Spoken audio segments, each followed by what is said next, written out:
crunch time, we rush like fourth down. I be taking wins, we don't mess with laws. I be taking wins, we don't mess with laws. I be taking wins, we don't mess with laws. I be taking wins, we don't mess with laws. We been on that paper chasing all that fashion. We been on that paper chasing what you ration. Been in the grind now, we ready for prime time, ready for shine now. Be ready to get mine. On the rise, all eyes up on us now. Blast off spaceships till the touchdown.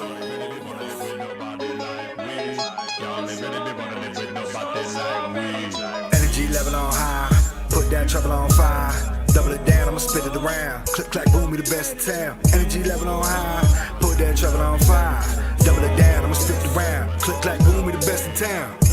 I started off the lowest point in life, though. I started off the lowest point in life, though.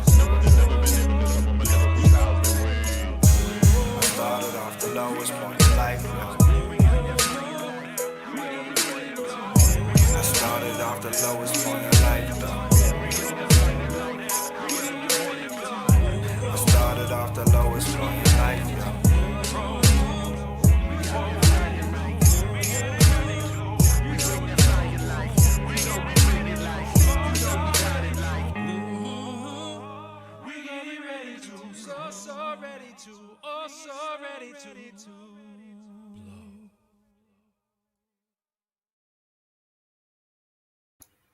Yeah.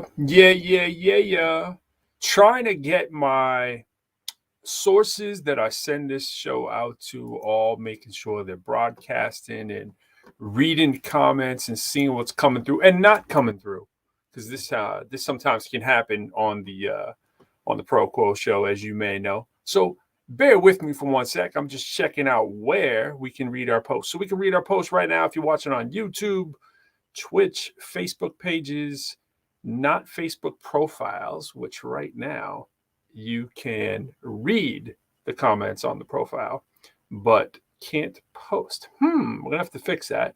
LinkedIn, same situation. Twitter is good. All right. We almost there. Let's see. This is why I wanted to come on early. You know what I mean? Work the kinks out a little bit. What up, Tree? Happy Halloween weekend. I'm wondering too, like, what is the favorite all-time Halloween song? When we think about music, like, what is our favorite all-time Halloween song? It can be any genre too. Just kind of wondering that. Let's see here. See if we get this rectified. Do. I think we're almost there. Let's see. That looks okay. Public. I think we're good. I'm gonna have to do a test run on my comment. Let's see if it comes up. Do a test run. I'll have to wait on that. There's a little delay, but see, I'm feeling skeptical about comments that come through on my Facebook page. So I'll have to keep checking my Facebook page. But if you commented elsewhere, I can probably see you. So let me write a comment here. Yes, sir. All right. We good. Yes. All right, cool. So I know it's working. Just depends on what you're posting. But anyways, let's jump into it. So what I wanted to do is do an early show tonight. Got a lot of things going on and in the world. We got a lot of stuff in the ProQuo world going on that we were trying to handle, and a lot of stuff in the it's that Halloween time of year. And if you got kids, man, you know what it is. So today was the parade at the school with kids dressed up as their favorite book character, which was pretty cool. So it didn't exactly have to be your Halloween costume, although there is a gray area in terms of, like, if you're a Marvel character. Is it a book character? I'm sure you can find a book about Black Panther. You know what I mean? My son is Black Panther, but he decided that he wanted to be Pete the Cat because mommy had made him a Pete the Cat shirt like 3 years ago, and he's wore it twice. He didn't get to wear it over COVID, but he wanted to wear it again. And she had the forethought to get a really big one at that time. And plus, to keep them warm or whatever, if you need to wear something underneath. So it's perfect today for school. It actually fits him pretty well. It's actually still got some room in it, as tall as my son is. So if y'all doing the Halloween thing, shout out to y'all. Shout out to Tree. And shout out to everybody holding it down for what y'all doing. So one of the things I wanted to say, first of all, happy week to everybody. Happy weekend is upon us. I'm still reveling in the Big Daddy Kane KRS-One post afterglow of the verses, which I think some people can say, honestly, may have been one of the best verses that there have been to date. And I know that I'm biased, but I just mean in terms of an actual show, right? It felt like you were at a concert. And I think, maybe I'm wrong, you tell me, I feel like it could be the blueprint for a lot of concerts that go down, right? Like, especially we're always talking about trying to find ways to keep our pioneers involved, right? And that certainly was a way to do it and to make it very relevant. And I'm not talking every single human being, in the world, but in terms of who's ever rapped, but in terms of people that you want to see, but you may not want to see them by themselves. You maybe put three verses on one card. You know what I'm saying? What if you took what's a verses you want to see? You know what I'm saying? Like, think of it. It doesn't have to be hip hop, but I'm using hip hop obviously as the example. So like, I would love to see AZ, right, being a verses. AZ's got some classic tracks, not a huge catalog of classics, but he's got enough that he'd be well positioned against someone of similar stature. Maybe a Cool G rap, versus AZ or something like that could be really cool. And then that would be a show you'd want to go check out, right? Especially if there was a couple others on there, if we ever get a Foxy Brown, Little Kim or something like that. Or there's some artists that sort of escape your memory until you really think about it. And you're like, man, what did happen to them?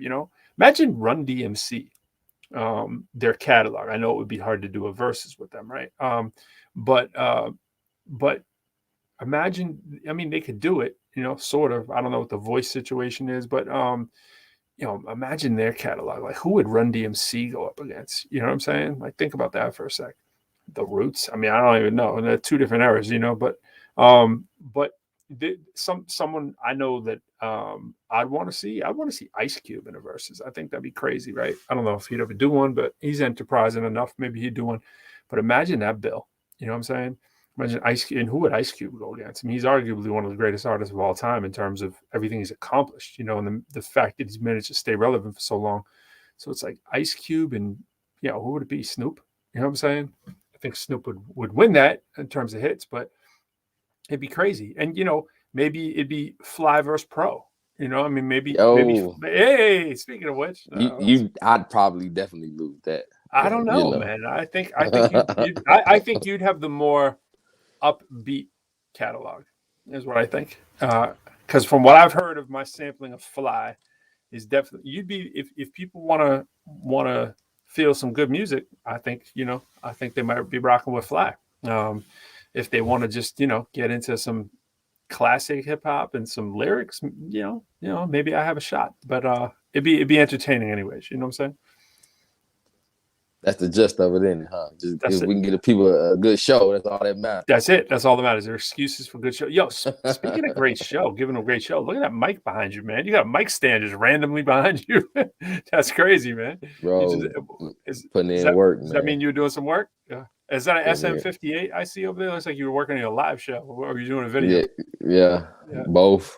Putting in work, man. Putting in the work. Actually, it was a gift from my wife.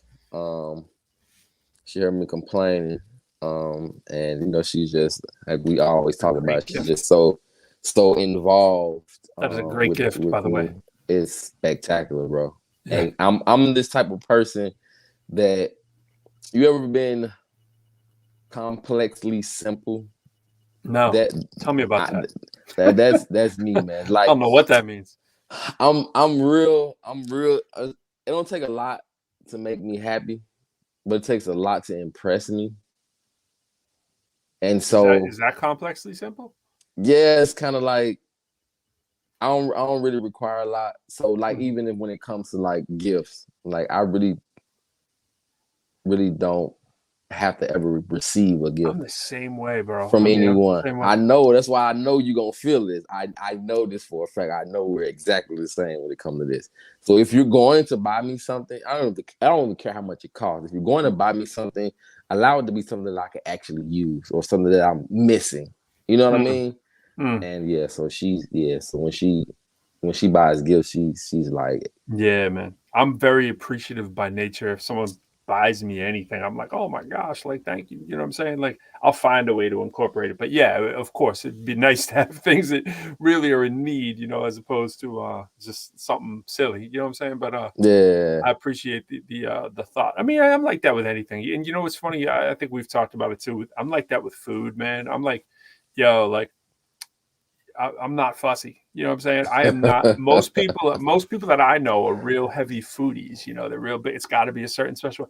I mean, I want it decent. I'm not saying I want a piece of crap, but I'm really. You can give me any piece of pizza, and I'm pretty happy about it. You know what I'm saying? I'm like, yo, thanks.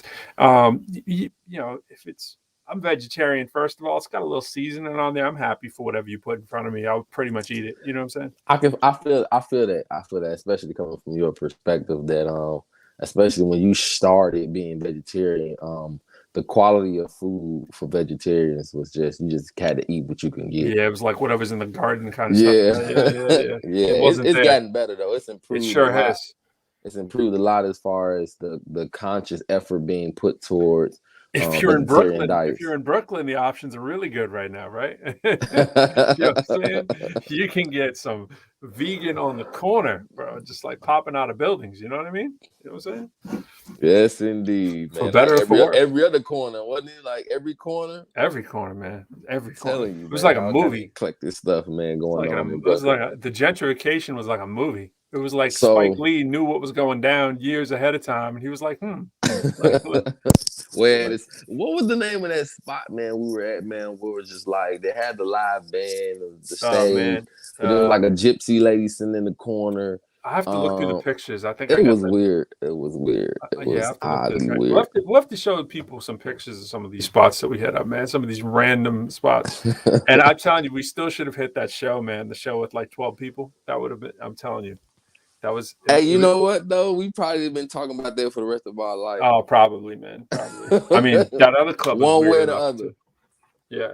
We went in this one club and there was like this stunningly beautiful woman sitting in the corner all by her lonesome, right? She was like and we're looking at her and we're like, what is she doing? Does she sit and she looked kind of miserable and yeah, she was like in the shadows. And then you're like, wow, she looked like she was straight out of a movie. And the rest of the club is bouncing, doing their thing. People are just hanging out. It's like a beer garden kind of place. Then we turn the corner and you go back and literally is a beer garden kind of thing back there. It's like someone's house patio / like super fly club. And then you get in the back and then there's this whole club room of like white people listening to rock music. It was just like a time warp. And I don't know if it was in the future or the past, but it seemed like the music was from the past, but this seemed like a ported tunnel in like a space movie about what life would have been like back in the 60s, but it was in the 2020s, you know, but it felt like the 2030s in some weird way. Because you know, the gentrification is on and popping out there. I could not have it described it anymore. Like everything you said was like accurate, very accurate. Like it was that hard to explain. It was crazy. It was wild. That's all I know. Yo, you know what's been on my mind, Fly? I've been talking to a lot of people. First of all, what's on my mind is I hope your week has been a little bit more smooth and melodramatic as opposed to some of your stressful weeks you've been having. Are you back to any kind of normalcy, or are things still crazy before we jump into it? Oh, you disappeared. That's my sign. You're like, this is how bad it is. I'm just shutting my camera off. There you are. Oh, it's delay or something. Can you hear me, bro? I can't hear you. I hear you. I can't hear you. Hold on, let me jump. Yeah, you're delaying and phasing. Yeah, so you gotta sign out and sign back in. So what up, people? You checking out the ProQuo Show? This is me like really up in the camera today. Really up in there. I'm like, like look at the shade. Like let's see if I missed the spot. Like I'm that close up in the camera today. Don't usually do that, but you know, testing out the light. But yeah, So when Fly comes back, I mean, he's gonna come back in seconds. Yeah, there he is. He's already knocking on the door. Speaking of time warps, Yeah, man. I must have been trapped in one. It You was spoke that glitching. up on me, man. I could not hear. I could see you, It was but the I couldn't hear Matrix. you. I couldn't Yeah, hear man. you. The Matrix was getting at you. So yeah, But, you was talking about your day. Yeah, tell me about it. No. Actually, I wanted to check on yours first before we jump into it, man. Let's see. Are you back to any normalcy, or is it crazy times for you, or what's going on? No, he's like, no. like not at all, bro. Not at No. all. Not at all, bro. No Not such at all. luck. So all right, so we was talking about manifestation a Yes. few weeks ago, and just I was we was when we was in NY, we were kind of talking about just some opportunities and stuff that was coming up for myself. So I got the gig. Word. Yeah, Okay, congrats, yep, man. yeah, Congrats. man. That's big. Appreciate it. That's Yep, big. it is, man. It's That's a life pivotal. change, man. It's pivotal, They man. couldn't woo the Flyster. They tried and they tried to get you back. Yo, you know what's funny, man? You know what's funny is like there's so much to say, man. I didn't realize that, so I there's so much there. So I appreciate it, Tree. Fly got a new gig, Tree. So check this out. What I really want you to do, if you're able and willing to, is break down for people how the game works. This is how it works in higher ed too, and I know it works for you in the industry. So you were wooed by another company and then wooed, I don't know if that's a word, you were wooed by your current, well, at that point, current company, which I believe is still current company, yes. to make a counter offer. So talk to them about how this works and what is that like? Because to me, it sounds like almost being a free agent in the NBA. You know what I'm saying? Like, so minus a few of the accoutrements. It is in some ways, because I guess there is a certain level of, I don't want to say secrecy, but there's a certain level. You know how the NBA has tampering rules and stuff like that, and so there's that area within, like you said, the game where you're not necessarily violating any tampering rules, but you have to take certain precautions to make sure that you're protecting your current employment, right, and stuff like that. And so I've been fortunate enough to forge the kind of relationship with my upline VPs and stuff like that, where I was allowed to be able to be honest about my opportunities and my potential. And in a lot of cases, when you're in situations like that, number one, which I'd be remiss if in the midst of the professor, I don't really take the time to give you the foundation of how, while it's important to do the necessary things to make sure that you can put yourself in the right position. Okay. And so just forging the right relationships, being accountable, and giving your best efforts, being responsive. Anytime you start a new job, you will always be in a situation where you don't necessarily know exactly what to do. And so being able to identify what your resources are, be it financial resources, informational resources, and in my case, the people that I report to were a resource for me to be able to use or imply or gain knowledge about certain scenarios that I may not have had on my own. And so I always tell people all the time that if you're sitting in a room or you're in a work environment where people may have garnered twice as much experience within that field than you have, you don't necessarily need to be the one that knows everything. And that's one of the mistakes that we constantly make going into environments. And I mean, I can say this about hip hop. I lean on you. I always ask you questions because you're a professional, you're seasoned, and and so I don't have to know everything. I can just ask you, or what I'm saying, in that scenario. And so using your resources to make sure that you are taking advantage of the opportunities that you get. I was fortunate to have people that was willing to invest in me and teach me how to best do my job, as well as information about their job that I aspire to do one day. And so just, corralling all that, much of the information as possible, applying it. And when I say be responsive, is that if they say, hey, this is how I want it done or how it should be done, you make sure you do it that way. And you know what I mean? Just being responsible. And to me, that's 90% of a, employer-employee relationship. If you are just simply responsive, if I correct you when you're wrong and you correct it, or if I can give you a direction and you follow it, or an instruction and you apply it, that it will cover a multitude of insufficiencies or faults or things like that. And so putting myself in the right position to be able to be honest with my upline and be like, hey, look, I have aspirations of doing X, Y, and Z in the future. He had given me information about how to do it. Of course, it was to maintain me where I was, but he knew that it was information that I could use and grow from. And they were offering counter offers, and so I was on one side having the conversations. Yeah, I think a lot of people conversing. don't know how that works, man. Like It's people like there's a counter offer system. Like why don't they just offer you more money up front, right? Right? So there's two parts of that. Number one, you don't really miss your well until it runs dry sometimes, right. And sometimes code speak until you're leaving, they're not willing to really invest. You know what I mean? And but you know what? That's kind of true in most cases, and in some cases it's negligence. I would say in my case it wasn't negligence. It's just that people would have a certain level of comfort in knowing that they have you, and so it's also to me the ultimate compliment. I know I can count on you. I depend on you. I know you will always be here. Yeah. And sometimes it can translate as being unappreciated. Right. But when you're in an environment like that, I can truly say that it's like, well, we have Howard. We know he's there. We know he's going to be able to perform. We know we can invest everything we have in him, and he's going to use it to make our company better. Yeah, right. And that's what I did by simultaneously retaining that information and knowledge and experiences to set myself up to be in a position where I can say to another company like, hey, this is what I've learned. This is what I do. This is what I'm good at. These are, and even being honest with them, like, hey, there's some areas where I lack experience that I know this job requires. But as you can see from my previous experience, if it can be taught, I can learn it.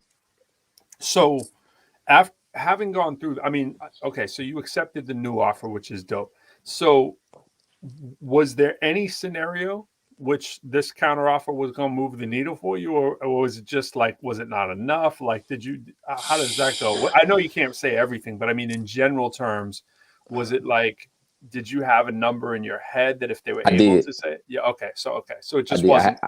I had a number in my head, which I knew from the very beginning because they weren't going to be able to hit. Yeah, I already knew that from the beginning. Mainly because the significance in the two roles were different.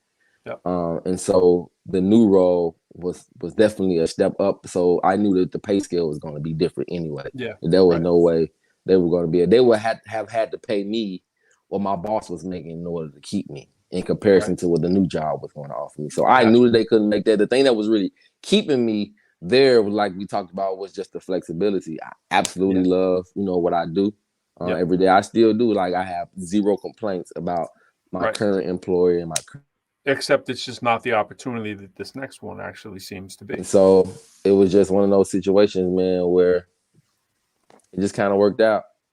And so now you have a new fitted and a new microphone behind you, and I see what's happening here. I see, you move up the pay scales. You know what I'm saying? You go up to. I think we're losing you a little bit. You losing me again? Keep happening. Yeah, you losing me. What is going on? He'll be out of the matrix soon. It's a time warp. I'm back in the time warp, pro. I'm back in the time warp. Can you still hear me now or no? No, you can't hear me now. Let me remove you, and then you can jump back in. Normally, I only remove him when he's talking junk about Boston sports teams. So it's it's like this time you were removed for a good reason. This is the same as like when teaching class. It's like, got that eject button. Nah, I never have to use that. But it's nice that the students know, like, hey, got an eject button right there. Don't make me hit it. Flab be back in a second. But even before I bring him back in as he's coming in, what I wanted to do, make sure I preface this to everybody, is that it works like this in my other industry too of higher ed. So higher ed is a counter offer culture, not a counter culture, but a counter offer culture.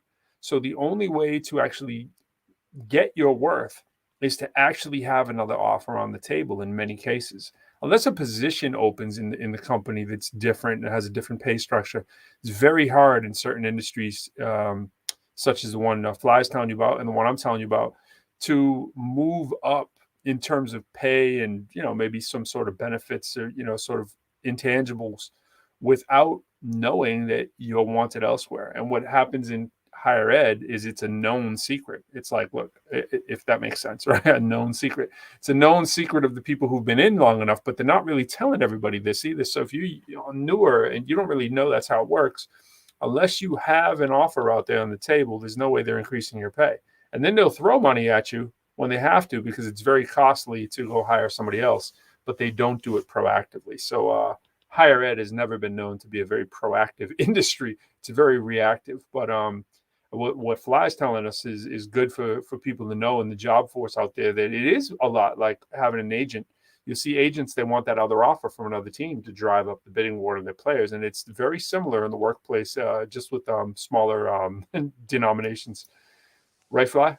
That's definitely true, man. And then you don't know you can do that. There's a certain level of intimidation that exists within the employer-employee relationship that you just always feel intimidated. And unfortunately, man, people are diabolical in their thought process, man. They just feel like, know, if you're not committed to us as an employer, then, you know, they lack the commitment. But that's why the preparation is so important, bro. This is for me, this gets into some real dicey area. This gets into unions, the importance of unions. And because the role that a union can play, even though unions can be counterproductive in a lot of ways, right? I acknowledge that, but I'm a very pro-union person. What I would say is that it's difficult sometimes working with a union for the smallest things. You just want to move the needle a little bit, and they can be like, "Oh my goodness, seriously!" Like, you know, we've all experienced that. Whether, you know, as a performer, I've experienced that working with union employees at an event. You know, and it's like, "Oh, I need you to move this. I can't move that. I need to go get him." It's like, yo, like all I need someone to do is move the chair, and they're like, "You can't move the chair because you." And I'm like, "Come on, bro." But my larger point being is that NBA athletes and artists have agents for a reason at a large level, right? It's because you never want to be the bad guy. Talk to my agent. That's not mean to be dismissive. That's mean because we don't want to have that kind of bad blood feeling, right? So we don't have that in the day-to-day. And, you know, in the workplace, it's not like we have those speak to my agent, right? You do have speak to my union rep in many cases. And that can protect workers to a certain extent, but it's not perfect, obviously. And we don't learn these things, like you're saying. Like, we don't learn that we have power and we have sway a lot of times. And so, you know, the rates are kept down. You know? Yeah, it's they did. I mean, it was a couple counter offers that existed. Personally, I have not been in this particular predicament. It was a little bit unique. I was able to garner some momentum or some confidence in going into the process from a previous experience.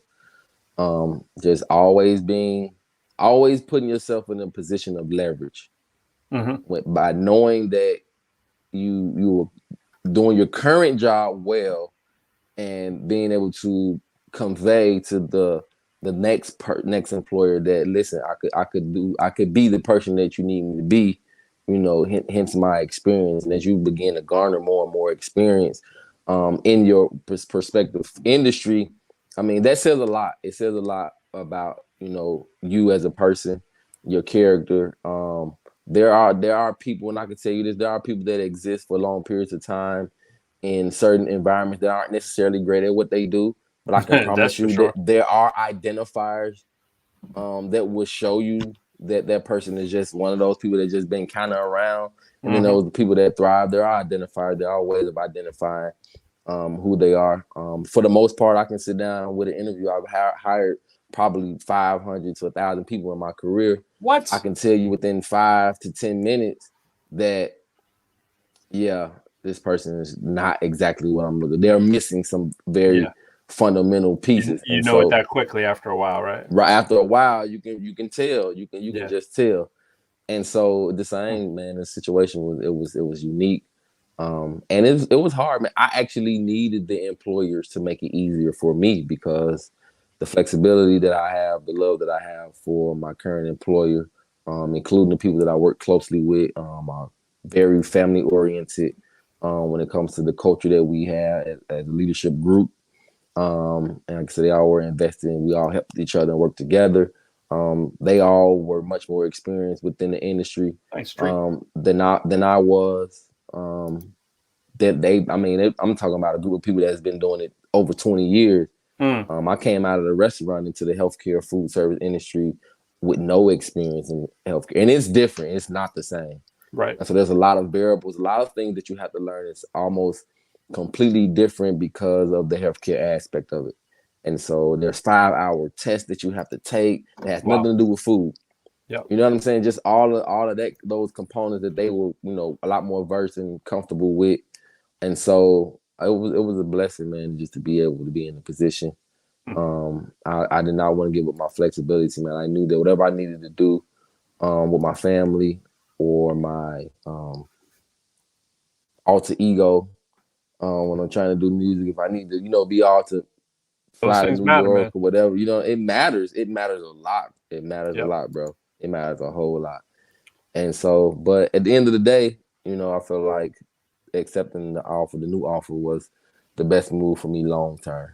So that's what it really boiled down to. So it's drinks are on you, huh? Is that what you're saying? You know what I mean? Yes. Freedom. That's what happened when you operate in the freedom corner, man. That's it, man. You got leverage. Look at that logo, man. Look at that logo right there. It's shining Charlie. bright. Let me get it out. Get the string out the way. You know what I'm saying? Yeah. That string. It looks like FRdom. Yeah. It's like FRdom. Yo, I need that FRdom. That FRdom's fire, man. Yo, I need that logo. We were talking about LD. Did you hear? We were talking about flyers. Pizzade. He's paid, man. Man, don't do that, man. Don't do that. Man, don't do that. No, don't do that, bro. What's good, Fly? Birdman. Might have to get like Birdman. No, bro, don't do it. No. The unofficial official sponsor might be Fly. You know what I'm saying? Yes. No, yes. No, man. Don't do look who's it. Scrolling on the banner right now. That's right. Forever lives Yahweh. Wow. We got 3 dots on there. We got to fix that. F.L.Y has got an extra dot. We gotta change. My logo has a dot at the end of it. I liked it, but actually, I intentionally wanted the dot to be left off the end because of what it represents. You know what I'm saying? Because it's Yahweh. I wanted to kind of have this everlasting, ongoing. There's no period behind Yahweh. Absolutely. So yeah, that was somebody chimed in with somebody I think chimed in with a of course she did. Liking that microphone, by the way, because she acting in the way you acting right now. That's right. Pizzade. Pizzade. What do you think we're gonna say? Lord, yo, we got LD, CEO of Freedom Corner brand in the building. What's good, LD? Freedom Corner, what's good, man? What's good with y'all, man? We good over here. We just working, man. Proud of everybody, everything we've been able to accomplish recently here as far as the movies, Montreal Girls. We're working on a couple more. We in the running for another big one. Let's keep our fingers crossed on that one. Hopefully we get it. But, I'm satisfied with the little ones for sure. Like, I'm more than satisfied. Like, I'm happy, bro. My man Tommy was just I was just in a room over there in Clubhouse a little while ago checking out. He was playing some music and he played that other song too. And he for the one we in the running for the bigger one, he talked about it and he was like, "Yo, this one's still on the table." And you know what he said, which was real nice of him to say. He said, "Man," he goes, "this has to get placed somewhere." He goes, I mean, we're hoping it goes to the big place. He's like, but if for any reason it doesn't, he's like, I can feel this being somewhere else too. So that's the thing, there's always a lot of legs on a lot of these tracks that we all trying to make. And I got another one I was thinking of today over a Larcy beat. Shout out to Larcy. That I need to get up with Larcy, bro. I gotta get up with Larcy. Yeah, for real. And Larcy is I gotta get him on here too. And I gotta, there's different ways to navigate the whole sync space, and I'm certainly no expert, but there's I gotta hip him to a couple things because what he's sending are great song foundations for just great hip hop songs. You know what I'm saying? And which is beautiful if you can do both, but it is slightly different. You know what I'm saying? In that sync lane, and I think the thing that's important too is that artists, if they're trying to, one of the things we want to talk about here today is I want to talk a little bit on the industry more. It's about what I was about to jump into before, talking about the job stuff. We've all, I was in the room today. Sin was speaking as well, and he was in there talking, obviously, about royalties and getting artists their due money, and how many billions are in that black box. Calling it the black box every year that comes back on unclaimed royalties. For artists, and it's in the billions. And he was talking about how somewhere in the neighborhood of 40% of that is the urban market alone, right? Oh. And, I see the vision of, after Sin and I, we've talked about this before, LD. We've all talked about this, about, what we can all add to a lot of the stuff we all do, which is performing and speaking and bringing value to audiences, whether they're colleges or conferences or whatnot.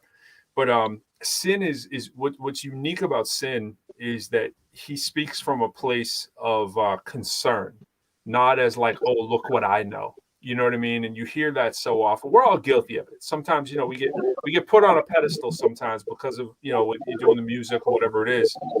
And, it's easy to get caught up in that and say, okay, everybody, let me explain to you how this works. He's not explaining to you how it works. He wants you to know this information. There's a difference. Like, he's trying to educate you so that you can get your due. And that's what I loved about him from the first time I heard him speaking on that. And he really comes from a place of like frustration. Like, look, like this is just how can it be that so few of us understand really this deal, And he had a great line today. He was saying, I heard him while I was driving for just a few minutes, and someone asked him a question. He said someone wanted to sum it up. And as my man Lorenzo actually was going to come on the show, he was like, Lorenzo is always talking about new forms of royalties that can be paid out to artists. Or he's working on an app to try to get money directly to artists when people listen to your song and review your song, kind of deal.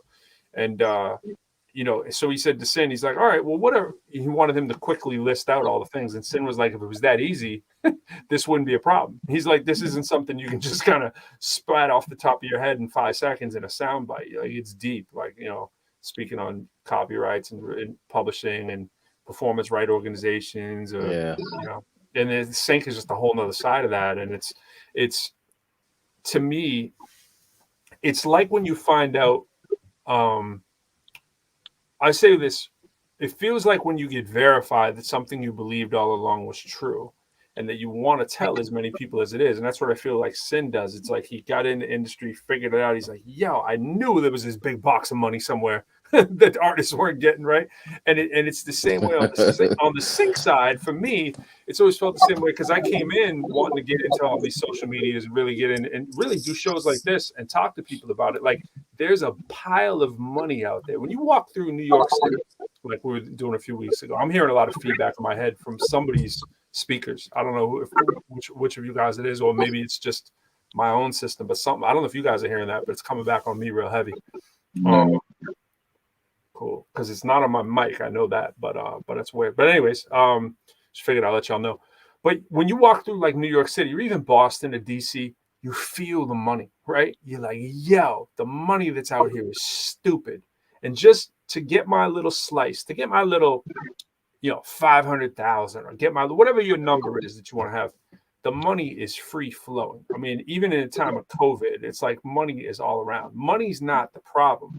It's how do you actually position yourself to be like, when Spotify has 60,000+ songs a day, how are people going to find you, right? If I got the money, what I'm saying is people have the money and they want to give it out. You know what I'm saying? Like, movies need music, right? It's like, it's an integral part, and they know that they have to pay for great stuff. It's not free, right? If you're going to use something, you're going to license it. There's a lot of money there. And it's like, what do we do to position ourselves so that we can get some of that, right? That becomes like the big question. It starts with a little bit of education, and then a little bit of talent, and then a little bit of humility, so that we can sort of, and humble ourselves into these situations that are there for us. And to be like, working with a person like Larcy, or a person like Jay, or a person who are high quality, do what they do, and also educate them on the process, right? And in turn, educate ourselves, and then say, hey, this is what I bring to the table.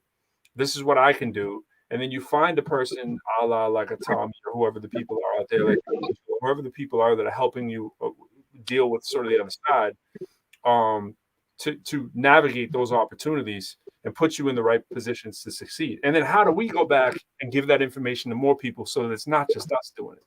Because I'm going to stop. But the thing I'll say is what I've always learned in my entire career of everything I've ever done is if you're just about doing it for you, it's short term. You know, it's like, how are you going to help other people eat? You know what I mean? How are you going to help other people succeed? And that gives you long-term sustenance, you know? So it's not about even being just like a lot of people say to me, and I appreciate it. They'll say, oh, you know, he's real straight up and up. He's a good guy, whatever. Or they might be saying other stuff behind my back. But the things I hear a lot of times about myself will be like, yo, he's always giving us information. But I'm saying, yo, I'm doing it kind of selfishly because I feel like it does always come back. So why be a jerky boy? You know what I'm saying? Like, why be, you know, trying to like, oh, I'm going to get all this money. You see that so often, the crab in the barrel mentality, but that's short lived. And then no one wants to work with you. You know what I'm saying? So it's there's a lot to this. There's a lot of layers, but I mean, the bigger question is like, how do we all educate ourselves, get a piece of that pie, and how do we help others get that too? You know, so that's what we all try to figure out. Yeah, man. I think that college tour is definitely one of the answers to that. One of the reasons why I chose to go with the Orchard. I mean, the main reason why I chose was Sin. I mean, Sin was really the reason why I chose to, you know, put my signature on that line because of him. Because it's, you know, his yes means yes and his no means no. And he's straight up about trying to tell you something. If you don't know, he's trying to tell you what's going on as far as what he knows. So I respect him for that. Big shouts out to him. You know what I'm saying? And I'm glad that we made that decision to rock on that side like that. Absolutely. And he's a dope artist too. You know what I'm saying? Like, you know, and he doesn't speak enough on it. You know, I mean, he'll be doing a crazy show or something. He'll be like, oh yeah, like, you know, I know he did the Razcast show the other day, you know what I'm saying? He's plus a bunch of other artists in there too. But you know, he's talented artist himself. So yeah. And I want the parent company to see, you know, I want Sony to see what he's doing for them. You know what I mean? Like that's where it counts at. I mean, look, like what he's doing for y'all is huge, bro. Yep. I don't know this to be true, but it seems like the amount of people's lives that he's touched is vast, you know, and in terms of just the, you know, when he takes somebody on, you can just feel that he's trying to teach them, you know what I mean? And it almost feels like I don't want to say he doesn't need Sony because who wouldn't need Sony? But at the same point, it's like he's going to do what he's going to do with or without, you know, and it's like you said, it'd be great for that recognition to come and people to understand and really put him in a different position. Because like Fly and I were just talking about, sometimes you need that leverage. You know, you need someone to say, yo, look at all the value this person's bringing somewhere else before they really come and bring what they need to bring to the table, you know. So good opportunity. So. Yeah. It's always important to have somebody else point it out. Yeah, absolutely. Yeah, it helps a whole lot. I can tell you that. Yeah, we know. We know you know. We know you know. Oh Lord. But it's right in what we're saying though. It's like other people need to know. It's like I didn't know when I went into higher ed that it was like this. No idea. Had no idea. And I watched it firsthand. A colleague of mine left the university, and then a crazy one of the most crazy turn of events I've ever seen in my history of being a professional I've ever seen. I mean, this dude was leaving, right? He was leaving our institution. And I don't want to say the whole thing because I don't really want to put all his business out there and people will know who I'm talking about or whatever like that. But I mean, he's public with it, but I just don't want to ruin the whole thing. Maybe we should have him on sometime. He left. He got his place, a different city, like 1,800 miles away, right? Gets an offer, better offer, takes it. Everyone knew he was leaving, right? He had been up for a position before. Everyone wanted him to have it except the top dog. Top dog at the company was like, nah, I'm good. Basically, like looked him in the face, like, nah, I'm good. And so then the dude would act like there was nothing wrong every time he saw him, like didn't even acknowledge it after that. Like, hey, how you doing? Like it was nothing, right? Let me give you a better scenario. LD's up for a promotion. I'm just the person watching. Fly is the supervisor, right?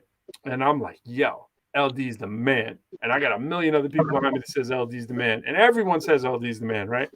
Except the man doesn't say LD's the man, and the man is Fly in this case, right? And so then Fly tells him point blank to his face. And then every single day, Fly and LD see each other. Fly's like, what up, LD? And LD's like, it's just like that. It's just like that. What up, Fly? Like, how's it going? Like, not negative to him, but just like, he's working. He's a professional in the place, right? So, of course, he's going to start looking for another job, right? Especially when people are offering him more money. Takes the job. A crazy life situation comes up immediately after he bought his new apartment in the new city, right? He has to turn down the job that he's already taken after he's left and pay his first month of rent, which he can't get back now, right? He can't get back that. So the deposit is gone, basically, right? So the whatever you want to call it, he lost a month rent for not being in the place one day. I mean, like, he went there to basically, like, you know, get his paperwork finalized to get out of it, right? So call that a half a day, whatever you want to call it, right? Then comes back and has to actually now try to get the counteroffer that they offered him, but they no longer put that counteroffer back on the table. Now it's just like, nope, sorry, you can have your old job back, but that's it. That's what we're talking about. That's what higher ed can do, right? And so that's almost what they should do in a way. If there's somebody in the corporation who's already made that decision that they don't want you, because like we were talking about, there is no agent. Why should they offer you more than they need to, right? They're a business too, right? So I'm not saying that part is any fault of the institution. That's just an unfortunate reality of how it works. Now, eventually, he was able to sort of do some, you know, wiggle and negotiation, a new position, those kind of things coming up to play. But the crazy life situation that happened to allow this to happen, and now he's in a great position because now he's in a better position. He has got more money. Everything's worked out. That person's gone from the company now. So now life is great, right?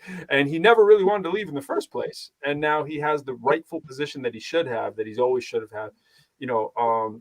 But there's another opening of which he should probably get, and that he's now going to need to interview against people. And if he doesn't get it, it'd be kind of weird because the people that occupy that position, it would be like, oh man, like some other higher up could put someone in over who is more maybe qualified on paper or whatever, but not in reality, and causes that crazy dynamic. But I just say all this stuff just to put it out there because so often we don't think about these things, whether it's in the workplace, in the music industry, whatever your industry is. We don't know the rules of the game. And like Fly said, if you got someone who's been through it, ask them. That's why we need mentors. We need people who've been through it. And otherwise, you are physically, literally, in this case, leaving money on the table.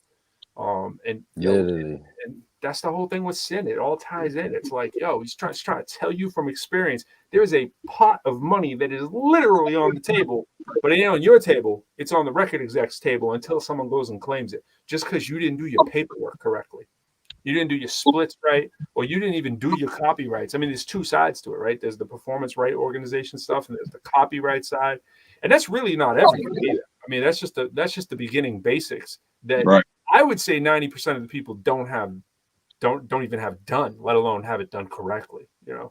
Yeah. It's crazy. Yeah, man, that's a big deal. It's a big deal, man. So from there, I got a couple questions, which, you know, we've seen a lot of this play out in the last decade of the NBA, where players have tried to reclaim some of that value back into the contractual agreement that they have with organizations by holding out and demanding trades. We've seen a lot in the last decade.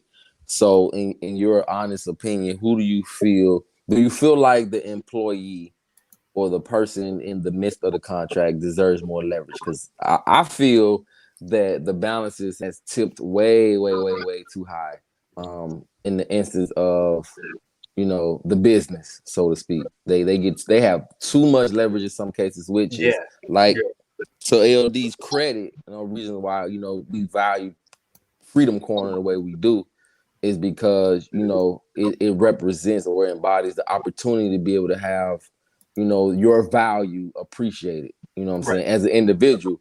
and rarely does it is that way in the business industry. It's always like to the point to where we say corporation and we say business, but we're really dealing with a person who has feelings and emotions, and if they feel betrayed by someone who they employ, you know, they single-handedly, in the case that the scenario you were describing, that top dog, the organization may have greatly benefited from promoting this guy, but it was this actual person. Just one person, yeah. You know what I'm saying? And that's really the truth. That's really what all really boils down to. I think that happened with Tom Brady. I think that happened with Ray Allen. I think that happened. You know, it happened with Jordan and Phil Jackson. There's so many artists. There's so many artists and athletes that this happens to all the time. Yeah, I think your point is valid. I think it's one or two players and not necessarily the organization.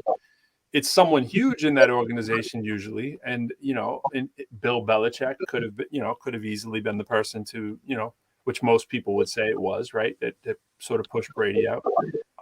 In the case of Ray Allen, it could have been Danny Ainge, right? And I don't fault that. I think that like it was probably time to break up the band, kind of thing, right? Like, however, be upfront.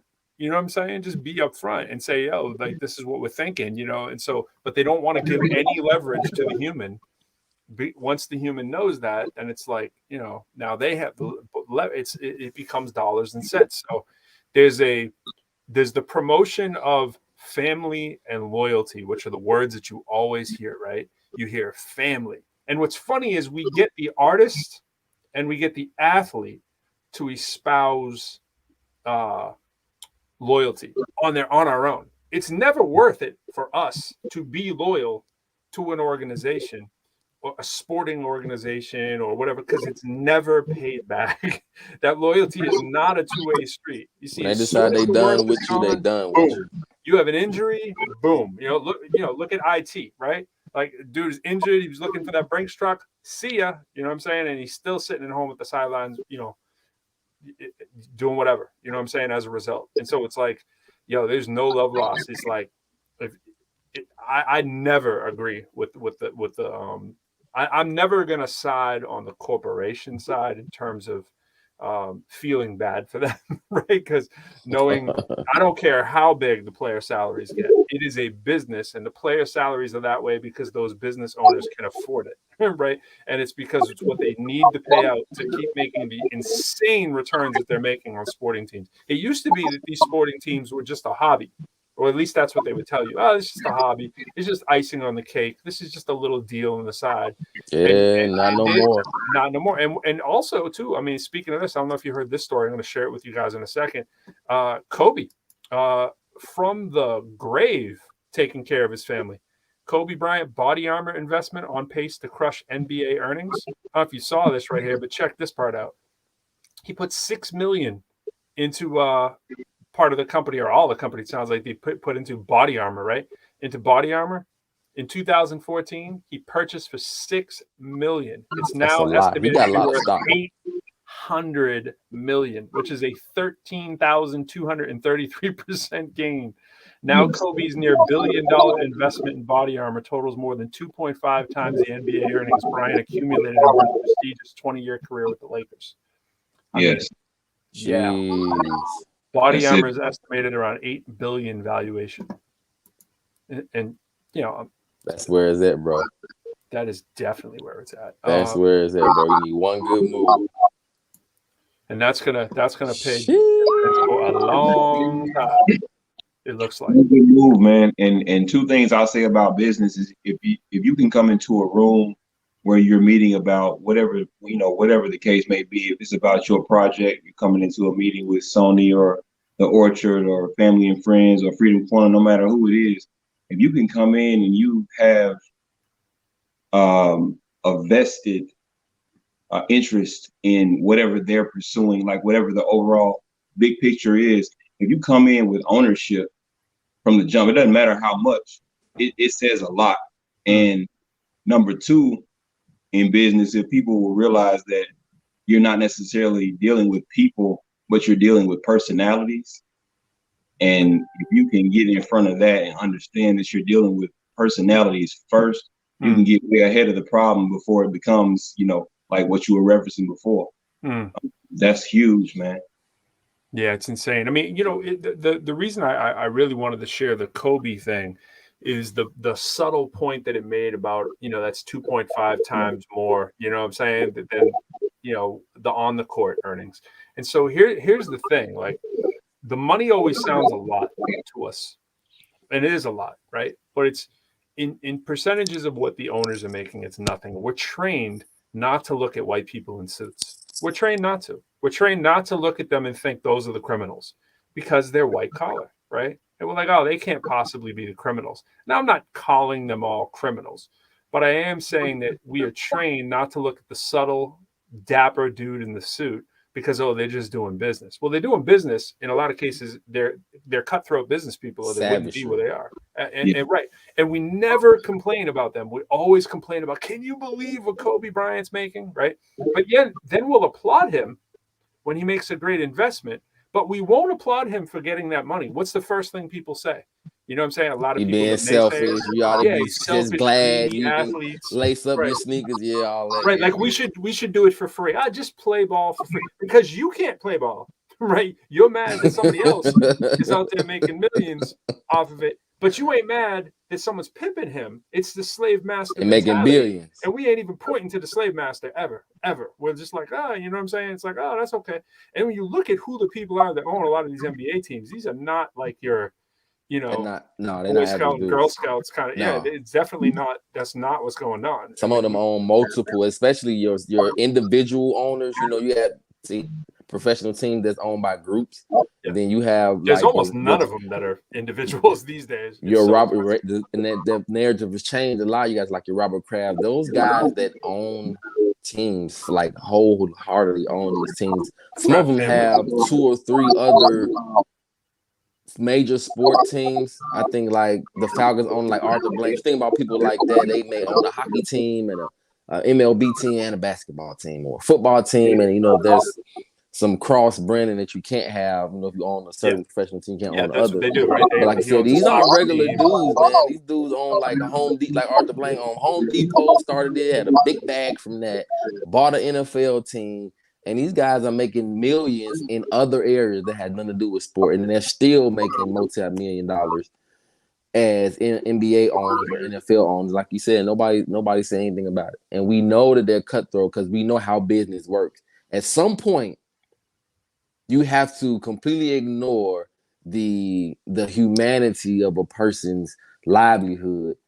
This is going to affect this man, his family, and all that, and look strictly at the numbers or the X's and O's, since we're talking about sports, and make a decision for the business in order to be consistently successful at it at that level without being able to compromise something. And they always talk about year-over-year earnings. You know what I'm saying? And so if you're going to constantly beat last year, you know what I mean? If it's just like, well, you know what, I don't mind. Like, I'll commend a little bit what the Golden State owners do. They're like, you know what, we'll pay the luxury tax. We care about our guys. Right. We want to keep them. Yep. You know what I'm saying? That's something that you can value a little bit. You know what I mean? Just, you're making boatloads of money. Yep. Okay. You sacrifice a little bit because you value your guys. You want to keep your guys together. You want Clay. You want Steph. You drafted them. You want Draymond. You want them all be there. So we're going to pay the luxury tax to keep our guys here, whatever. Absolutely. Yep. And that's the little variable. I think it's, it's funny. I was just looking up Walt Disney's CEO, right? And Robert Iger, right? And so I just pulled it up right here. I just want to show this to people here. Let's do this. Share screen. So that's his money. So this is Robert Iger. He's worth $350 million, right? Now that's a drop in the bucket, obviously, compared to what Disney's worth, but that's a lot of money for a CEO. That's his worth. CEO, right? That's crazy. Yep. So he's worth 300. Like, how many NBA players that are worth 350 million, right? It's like, well, we're talking about who the people are that own these companies, right? So there's Walt Disney Company. This was in 2020, worth an estimated 130 billion, right? It's only been growing. I mean, so it's down here. It said Iger's net worth was 690 million. So it looks like that money might have been outdated by almost double, right? Like 690 That's million. crazy, right? So that I would venture to guess that almost nobody in our listening audience knows who the owner or CEO, I should say, of Disney is. No one. We're not looking at him because he wears a suit. He's a white dude in a suit, right? Actually, doesn't matter who he was in a suit. Truly, we don't look at suits. We look at suits. It definitely doesn't help that it's a white dude in a suit, but a dude in a suit can get away with so much more than someone wearing a snapback like we are. Like, how are you making that money? You know, if you're an athlete, how are you making that money, right? Let alone we bring race into the picture. Of course, it's only even more exacerbated, right? But you see someone who looks like they're chilling, you know, doing something that you wish you could do, like rap or play basketball, man, that's going to piss off people. But what does Robert Iger do? Like, you have no idea. He could be the greatest CEO or the worst. I remember back when it was Michael Eisner, whatever his name was, right? It was the same deal. And it's like, when you think about Disney, ABC, ESPN, your local Channel 5 or whatever, you know, my local ABC in Boston, the ABC Channel 5 for years, right? That's just tip of the iceberg. Because then we go Star Wars, right? Yep. Marvel. All the brands that they own. When you think of Marvel, right? When you think of just think of every Avenger who's had their own solo movie, right? And every solo movie that's continuing to come out on the Disney Channel. It's insane wealth, right? And we're just like, oh, well, it's the CEO. They should be rich. Should they? Right? Should they be worth that much money? Should any company really be worth like, you know, like $100 billion? I don't know. Maybe. If that's mind blowing, have you heard about Tesla's new valuation?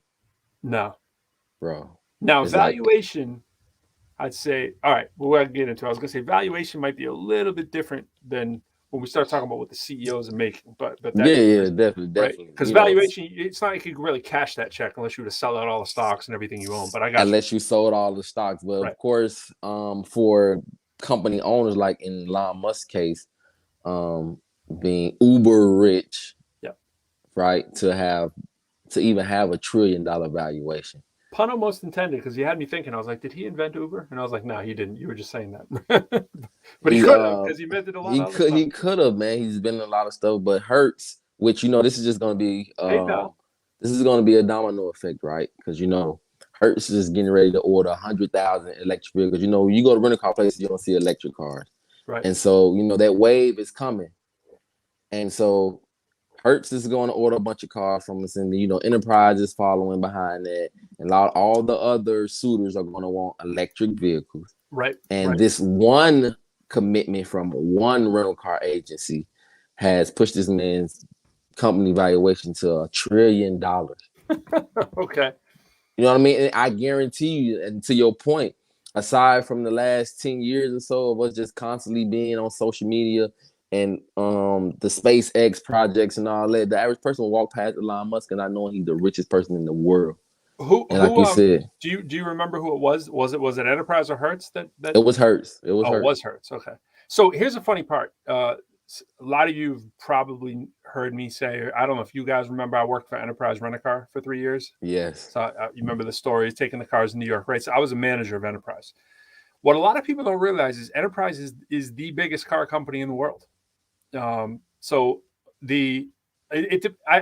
me, I should say the United States. So currently for the United States, so Hertz is actually second in the USA. Enterprise is actually number one, which staggers a lot of people, again, because they're quiet people in suits, right? Enterprise, you ever notice all the rent-a-car agents? They're rocking suits, right? They're all college graduates rocking suits and doing whatever.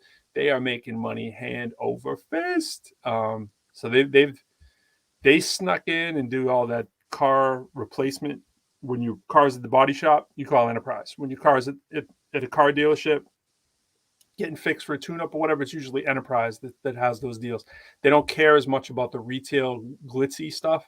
They let Hertz do a lot of the retail airport kind of stuff. Yeah, they're at the airport, but you're not going to think Enterprise when you're at the airport. You're probably thinking Hertz, and rightfully so, because that's the part of the business plan that they care about. So I'm looking it up right now. Hertz cars in service in the USA, they got 430,000, and they have 3,800 locations, and it looks like they are worth $3.6 billion in revenue. Okay, in revenue.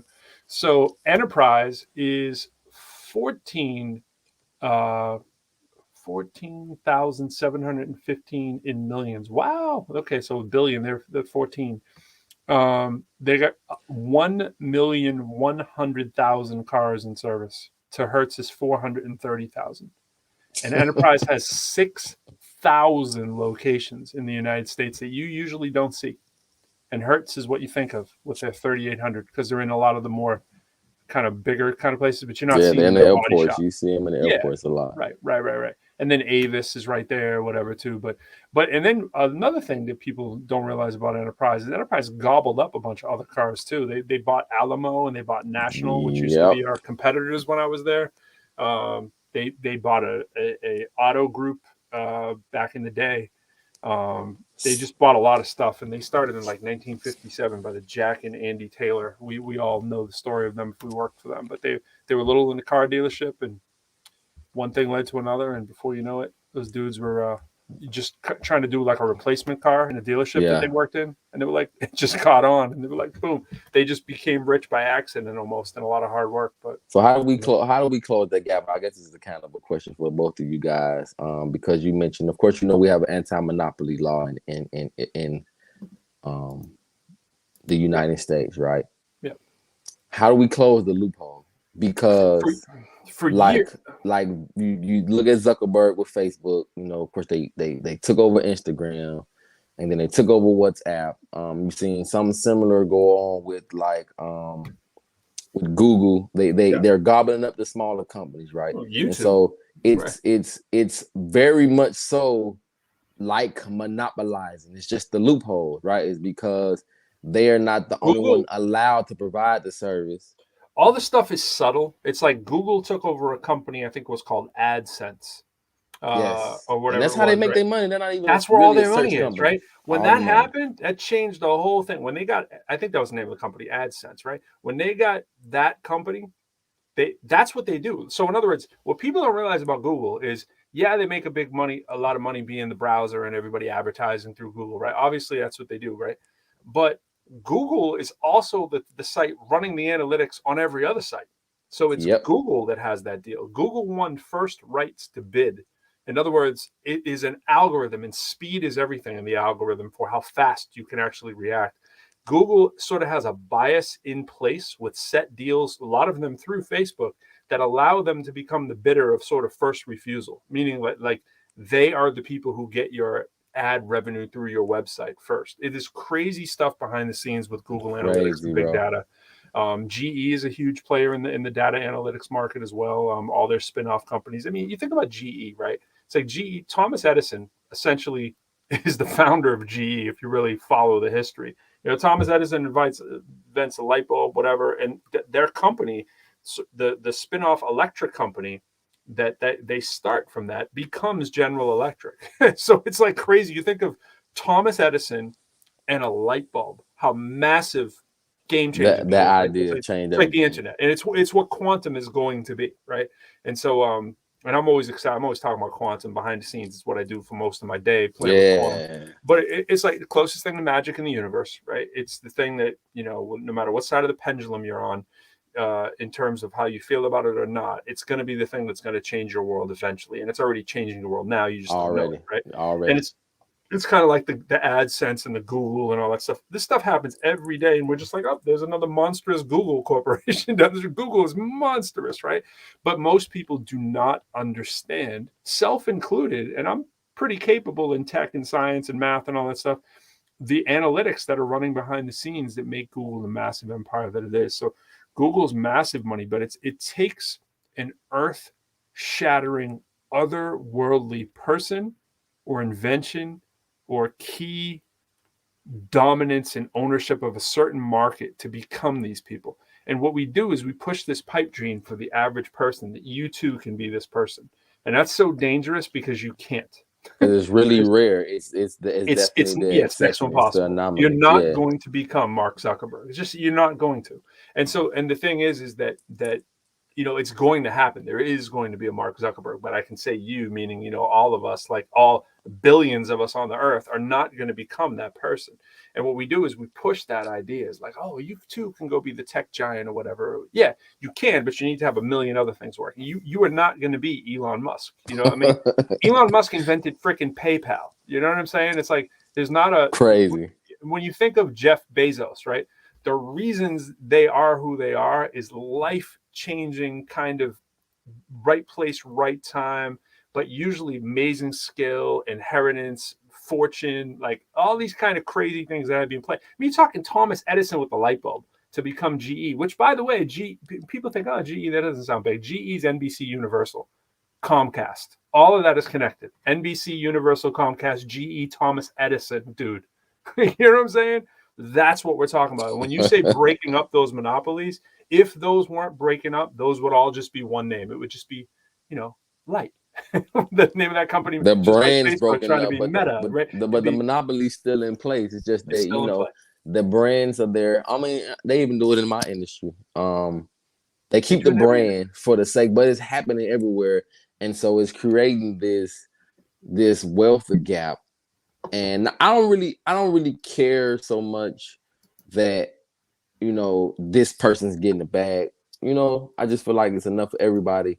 But I don't like that it's stamping the opportunities for a lot of people. You know what I'm saying? I'd rather I feel like our world would be, I guess, somewhat better if we could change some of the outcomes of our society financially. So Absolutely. Bezos get a bag. We want you to get a bag. You earned it. You worked hard. You deserve it. There's nobody quite as quirky like you that was able to, zoom in and make the sacrifice. We're not mad that you got a bag, but you're taking a lot of food out of other people's mouths, the opportunity, because you're going to run your business with a certain lean operation, and you're going to take six companies, put them out of business, and you're going to swallow it up. Just really, in some cases, they dissolve some of these other companies, not to ever use them, but just to eliminate the competition. Like Ecolab and places like that deal with chemicals, they buy the smaller ones. They feel like their chemical is superior, so they're definitely not going to use a less inferior chemical. They're just going to make sure nobody else can buy it. That's most of the time. You know what I'm saying? That's my problem. Like that, how many families could have eaten off of this company staying in business at a small scale, at a smaller level. But that's the thing that gets me the most. And they closing loopholes. Like the IRS is getting ready to start targeting places like StockX, all these resale places that nobody's paying taxes on, right? Yep.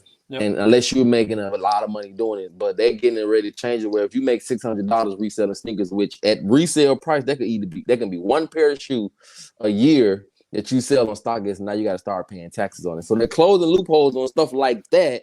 Yep. But then you got people like Bezos, whose assistant pays more money in taxes than he does, or he runs a multi-billion-dollar business and pays very little federal income tax.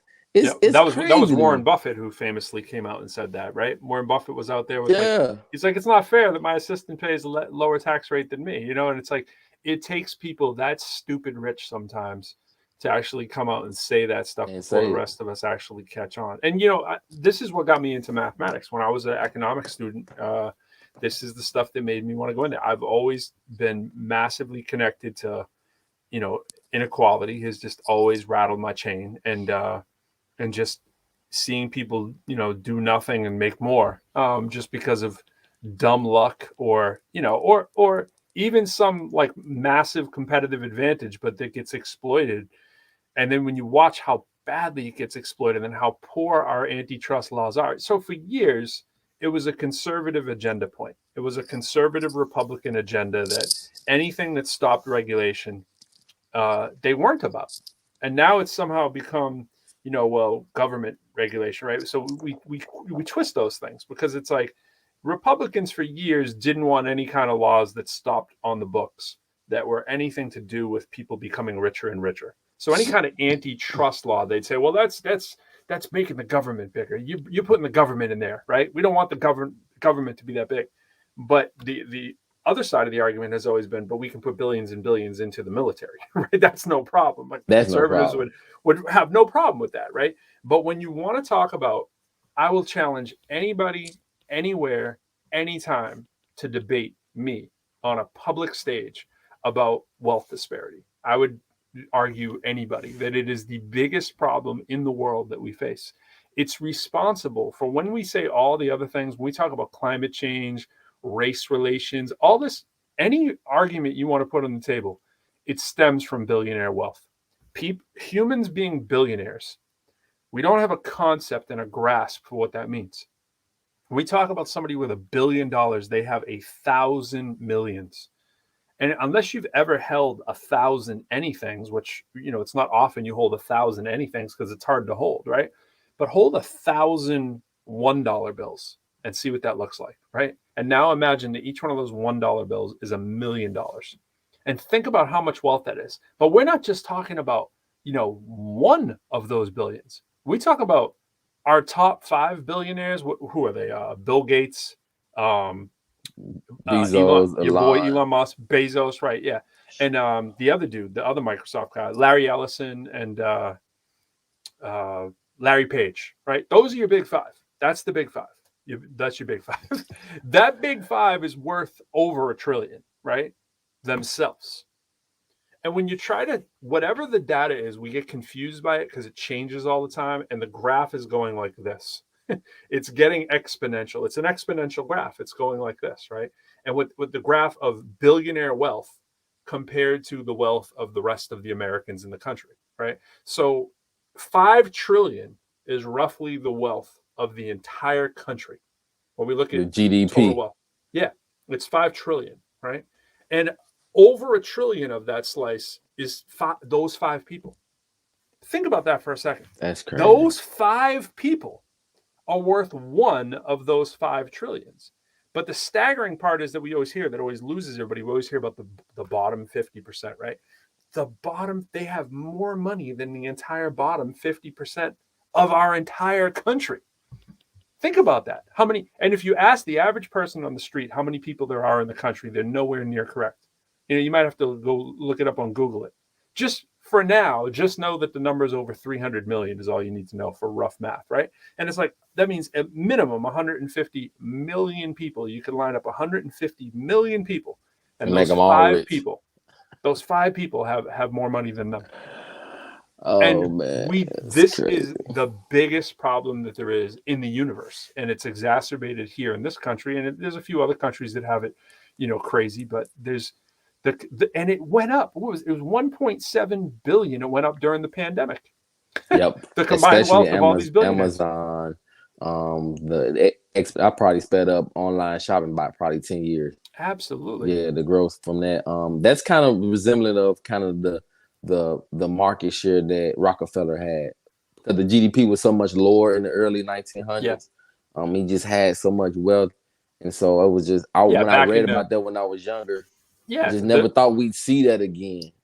Just to know that these guys have that much money. I think I read an article that's saying, and I know saying them relinquishing $6 billion of their wealth, they would still be billionaires, by the way. They would still be billionaires. There's be a lot way to go. Yeah. Still $1 trillion is 1,000 of the next one down, which is billion. So when we're talking about 5 people got $1 trillion, they got 1,000 billions, folks. It's they crazy. have 1,000 billions, which is 1,000,000 millions, by the way. Just to put that if they relinquish $6 billion each, it's penny change. They would not even almost know it was missing. In the sense of just how much money is, like you were describing. Yeah, but like you notice Warren Buffett's not on the list anymore. That's what him and Bill Gates have been doing for years, right? For years. Yeah, man. And that's what I appreciate get out of the about top 5. Buffett's gonna drop knowledge. He's gonna drop truth, and at least with Buffett, at least what he does, which I'm not in no way defending him, but I value what he does some because he at least gives information and resources. You know what I'm saying? Like, right. A lot of people can and have benefit from what he does as a CEO. You know what I'm saying? Helping other people become great at trading and in stock and stuff like that. Making a statement about his secretary and the disparity that he noticed being super rich. But they could change the process of starvation for 425 million people. If they all just contributed $6 billion, there will not be one starving or poor person in the entire country. The problem is it should never have been concentrated with them at once, ever. It's just that we've always allowed these anti-regulation laws to be looked at as communism. It's communism. You can't possibly put a law in place that would stop company. It's all a big farce, and everyone knows it. Everyone knows that all these antitrust they all laws benefit because they benefit from that. They benefit from getting that buddy the contract, man, because they got a 5% stake in the company, and so they make sure that all the paper towels that goes into government buildings, this company supplies it.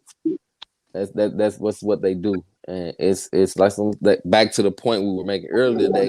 You're dealing with individuals. We hear government, we hear companies, we hear organizations, but we're dealing with people. Yep. A person who's greedy, and he's not this huge entity, but he gets to make a decision that impacts the entire country, and he could be selfish in doing it and never admit to doing it. And it completely changes the complexion of what we dealing with starvation, and why are people going to bed hungry. And it's that much wealth in our country. Yep. Yeah, Right here. It affects the entire world, not just the entire world. And anytime you got 1% of people owning 99% of things, that's where crime comes from.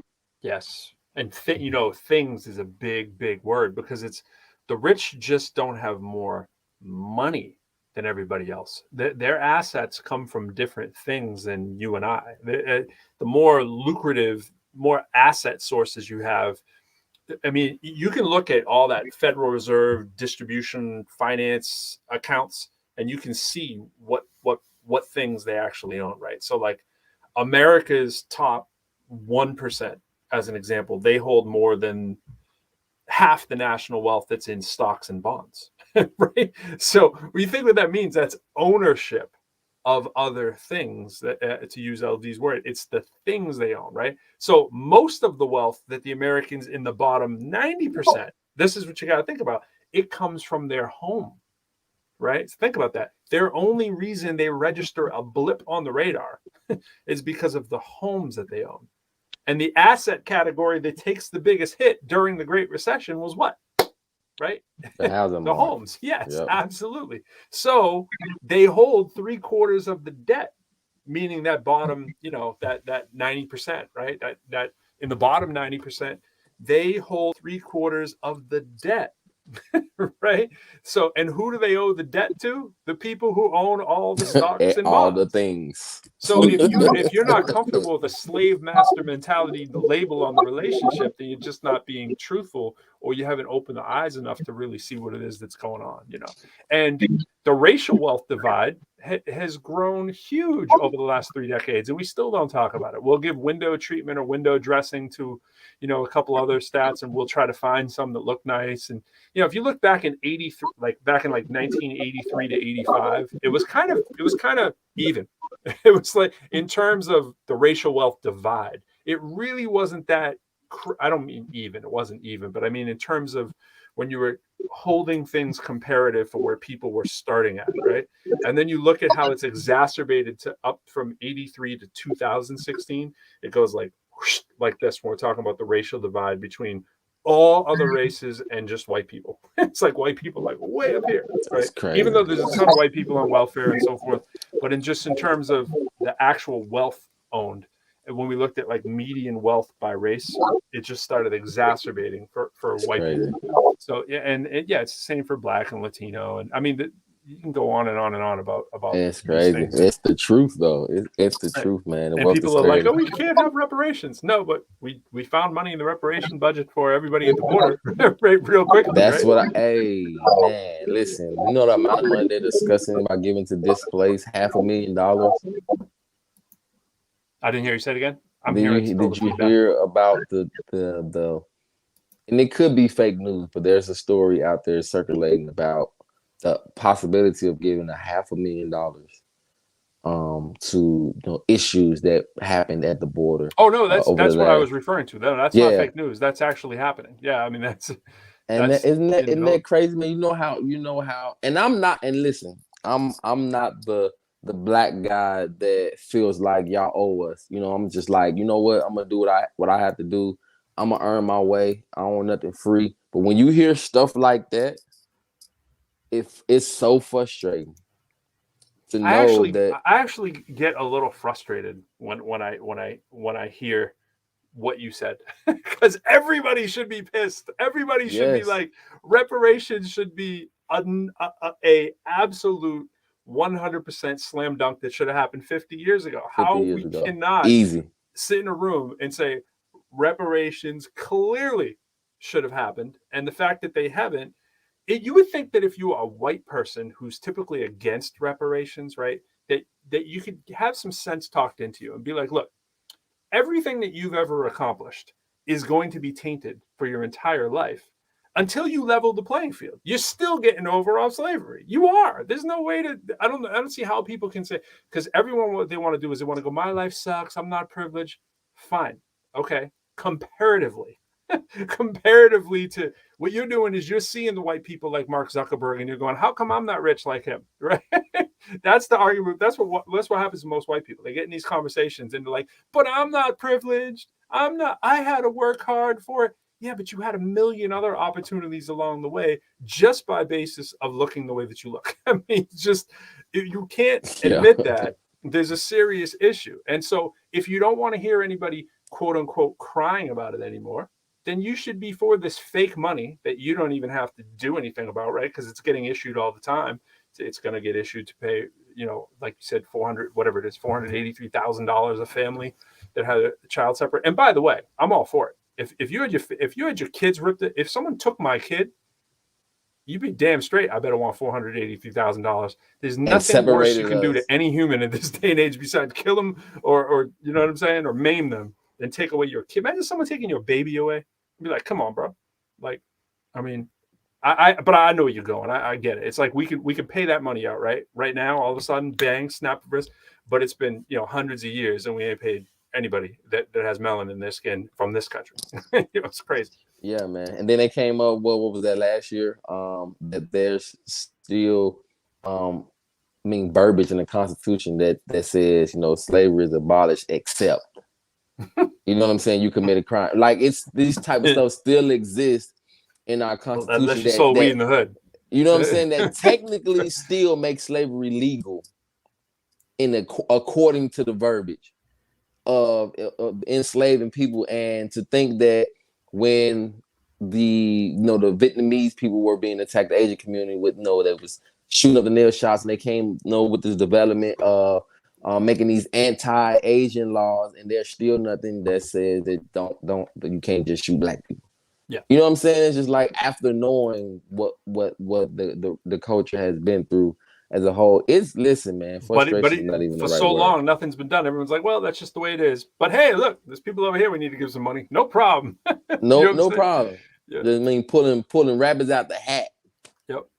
And the thing is, you look at Germany, right? Germany teaches its history of how, obviously Germany could be argued to be among the worst, Hitler, racial crimes in history, right? I mean, they're up South Africa, maybe, what I'm saying? Like, America's coming maybe in third, right? So you got apartheid, which is literally like race split, right? Killing, whatever we can do, right? Like, and you got Germans' extinction of human. I mean, you can go back to Kublai Khan and all these kind of people, right? Like, but all things aside, you look at Germany. Germany educates their youth on the atrocities of their racial history and have paid reparations, right? You know what I'm saying? It's like, not a problem. Done. Germany, they're like, yeah, we sucked, but you know what? Hey, we're better now. This is what we do. America's like, nah, man, that hurts my feelings too much. It's just like, come on, bro. How does that hurt your feelings, yo? You're like, your feelings, you know what I'm saying? Like, yeah. I was just don't get me started. Yeah, bro. Yeah, that's a whole segment. That's a part 1, 2, series A and series B. Dude, I speak on this all the time. Like, I got litanies of people that I speak on this with all the time. And whether it's in academic circles or just like white people who will approach me and say, how do you feel? Blah, blah, blah. I wasn't privileged and blah, blah, blah. It's like, I'm just like, shut up. Just shut up. Seriously. Just shut up. It's just a foolish argument to even make. And I'm not big on saying shut up and be foolish. Being in education, I usually, don't say this thing, but you're going to talk to me in real life and say that you are that blind that you can't understand where you've started in the race. You know what I'm saying? Like way ahead, bro, way ahead. It's like that 90%, 10% metaphor. It's like you got 10 yards to go. in the 100-yard dash. And if you to your if point, you don't recognize it, then that's even a bigger problem. That's what I'm saying. even I feel like bigger problem. I'm like, shut up, just shut up. And people And like all those they people you want name, Pro, when we talking about those 1%ers, you know how many of them came from some form of wealth? absolutely. And people don't think, They don't even look at it. they don't, and that's kind of part of my point, is that people don't think that there's a such thing as a head start. You don't think Like, Bill Gates was rich? You don't think Mark Zuckerberg was rich? listen, they those were people, rich. the start, and that's what to me that's the greatest disparity. Just that, simply the fact that we have not had the same just opportunities, and that's what I meant when I started my rant about not being just so super pro reparations. Like, look, we don't mind working for at least even the playing field with the opportunities. And then if we all get the same opportunities and I don't make it, then that's on me. But the fact that we know from success, even if you look at athletes, especially the entertainment industry as a whole, most of these people who have longevity or sustained success may have had some kind of ties within the industry at some point with the uncle or cousin or daddy or something like that. But especially when it comes to the business sector, somebody taught them business, educate them on business, make sure they made it to school, allowed them to start with a certain amount of wealth, and they were able to build on it. We always talk about how it takes money to make this money. Goes into the faith argument too, and this supports your argument in terms of being a faith-based artist. And I think of it this way: it's like, and this I might say this in a cumbersome way, but it's because I've not had to verbalize it before. But it's like, if we think that it's all about us all the time, right? That we did it on our own merit, we did it all by ourselves, right? And you hear people who talk like that are like, it's always I. We got to say I in our vocabulary. I get it, right? It's I made this album. But if you don't stop and acknowledge and be like, like kind of like Quo, right? There's 15 producers on this album. Hey, I got an idea, Quo. Why don't we put them all on the cover? You know what I'm saying? Like why don't we acknowledge the work that's behind the scenes, right? Like clap up the people that are doing the work that you don't see, as opposed to just the people in front of the camera. When you see those mentality of people run away, you know what I'm saying? I say this about educators too. When you see people who don't want to show you how they did what they did, is what we were talking about earlier, right? You should want to be like Sin. You know what I'm saying?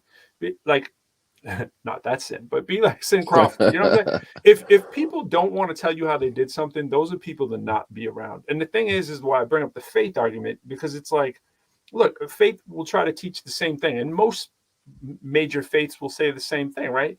It's about the neighbor, right? It's about love thy neighbor. There's a reason to love thy neighbor, because it's someone other than yourself. And at some point, philosophically, you can say that it is yourself, right? And we talk about loving ourselves first and then being able to love others, right?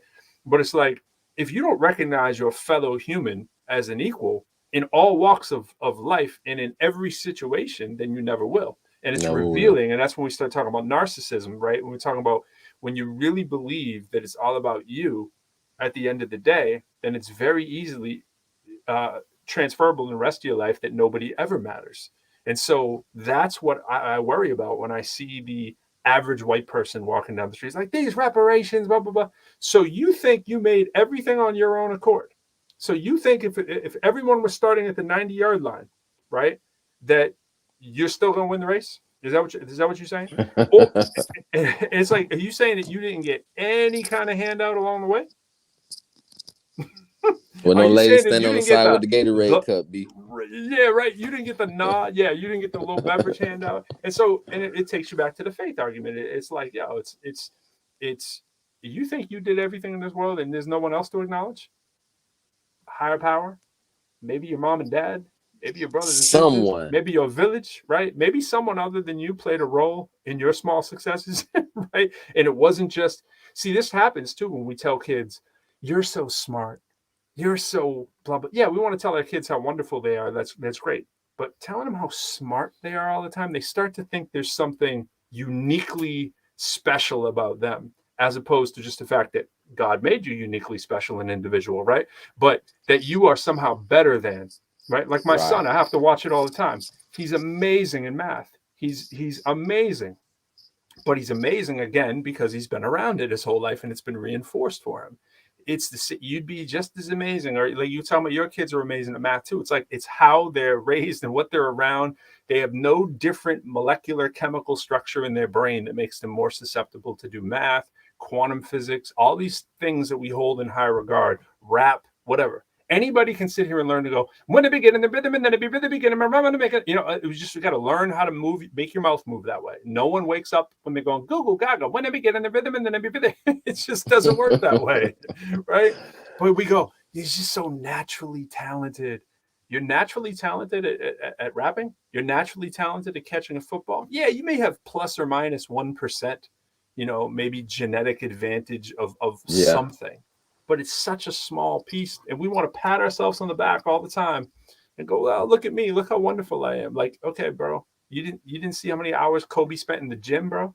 You think Kobe just came out the womb like that? Yeah, his dad gave him an incredible advantage. Jelly Bean Bryant was an NBA real bout it player, right? Who was able to raise his son in wonderful environments and put him around basketball.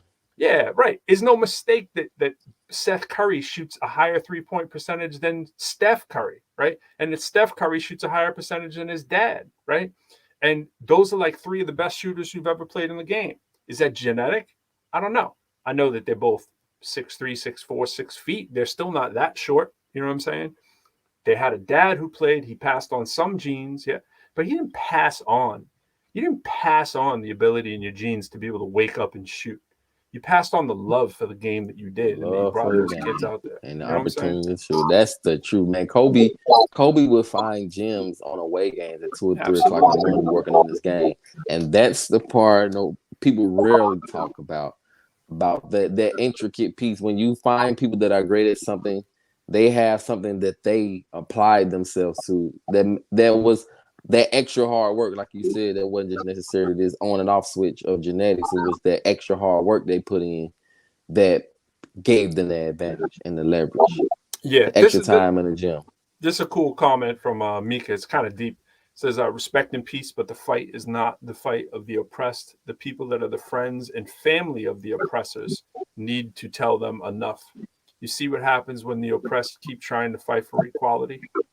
I'm interested in you guys' take on this. I'll give a real fast one. Mika, my take would be this, right?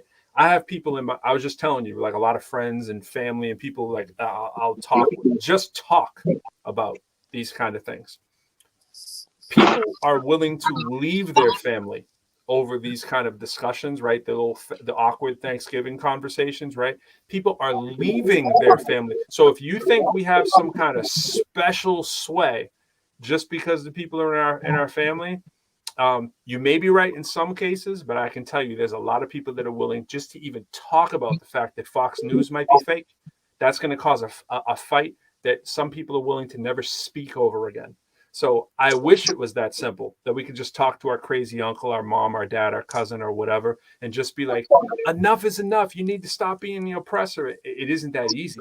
There's got to be more. There unfortunately have to be laws that stop people from taking advantage of other people, or they will continue to do it. The self-serving, or I should say the activist family member who wants to fight that fight, that's not going to do it all the time. I agree that would help, and it doesn't. And some people stay quiet. I agree with that point. But we do need more. We need like laws on the books too. We need we need loopholes to be eliminated. We need companies that don't pay taxes to pay tax. And I agree that we all pay probably too much tax in terms of what comes out of the everyday common working person. But that's never going to get rectified until where all that money is sitting in actually gets dispersed back where it needs to be, and that's not in loopholes and tax havens and blah blah blah. Yeah, I agree. No, I agree with what you said. It's definitely a combination of things. I think there is some benefit in what Micah is saying about like having friends or family members or brothers like Pro that can speak out. He may be able, but that's true about any situation. He may be able to get a person's attention that I may not be able to. I don't think that's necessarily race driven, but just just connection or rapport, so to speak. So I think it just needs to be a combination of things. There does need to be laws. I mean, we've done it in several instances when it comes to, the reason why, our minimum wage is one thing, and then you got slave labor in China. You know what I mean? Because there's no law. And so that's a perfect example that there also needs to be laws injected into this fight for equal rights or equality. It's not just one thing. It's not just, if I'm reading what he's saying, right, it's not just having a white friend that speaks up for you. You know what I'm saying? It's a combination of things that's going to really. We have to keep pressing the issue as a whole. We do need people that may not look like us to also be speaking up. They may be able to gain access to circles to speak to people that I may not be able to because of the color of my skin. Like you said, there may be someone sitting in that room that just never had the opportunity to be approached about discussion. I may never ever get the opportunity to talk to them. Most of the people too, I would say too, is that the conversation. I agree, Mike. It needs to happen. I would say most of the people that we tend to, at least everyday people, have access to are not really the movers and shakers, to be honest. Your uncle is probably not the mover and shaker. I know in my family there's some movers and shakers in my family that are moving that needle. How do you get to that top 10%, that 1%? And we do have some sway. An example is the kind of things that I choose to rap about when I'm in front of those audiences, right? I am in front of those audiences, and I can tell you this. I can tell you that the world has definitely changed for the better. There's no question about it. But it hasn't changed at the pace that it needs to change at. And so many people are left out of the conversation. They're not at the table. And when we get to the table, we get a person in there, whether it's a me or it's a fly or whoever's sitting at that table and has a little bit of power, right? It's like we try to punch up as much as we can, right? We try to punch up and not punch down as much as possible. And you try to open things up in our little sphere of influence. That might be me writing a rap about it and performing it in front of 1,000 people, right? Or someone sharing that rap. But are you out there telling people about those kind of artists too, who can move the needle? Because the people that normally can move it are politicians and artists that are in popular culture. That's pretty much the people that actually make an impact. It's people who are, well, I should include activists, politicians, and people who have an audience, right? And it's like, are we all supporting the people that do that? Because if we want to take a poll of everybody who watches and listens to this kind of show, for instance, right? If we could get, we got a very narrow, 1,000 to 2,000 people on any given week. If we're not promoting the show, it's like 1,600 people that'll watch every recording here. If I was to poll every one of them and ask how many of them know who Immortal Technique is, I'm going to guess it's probably higher than average because it's a hip hop crowd. But that's probably going to be 35% of our crowd knows who Immortal Technique is, right?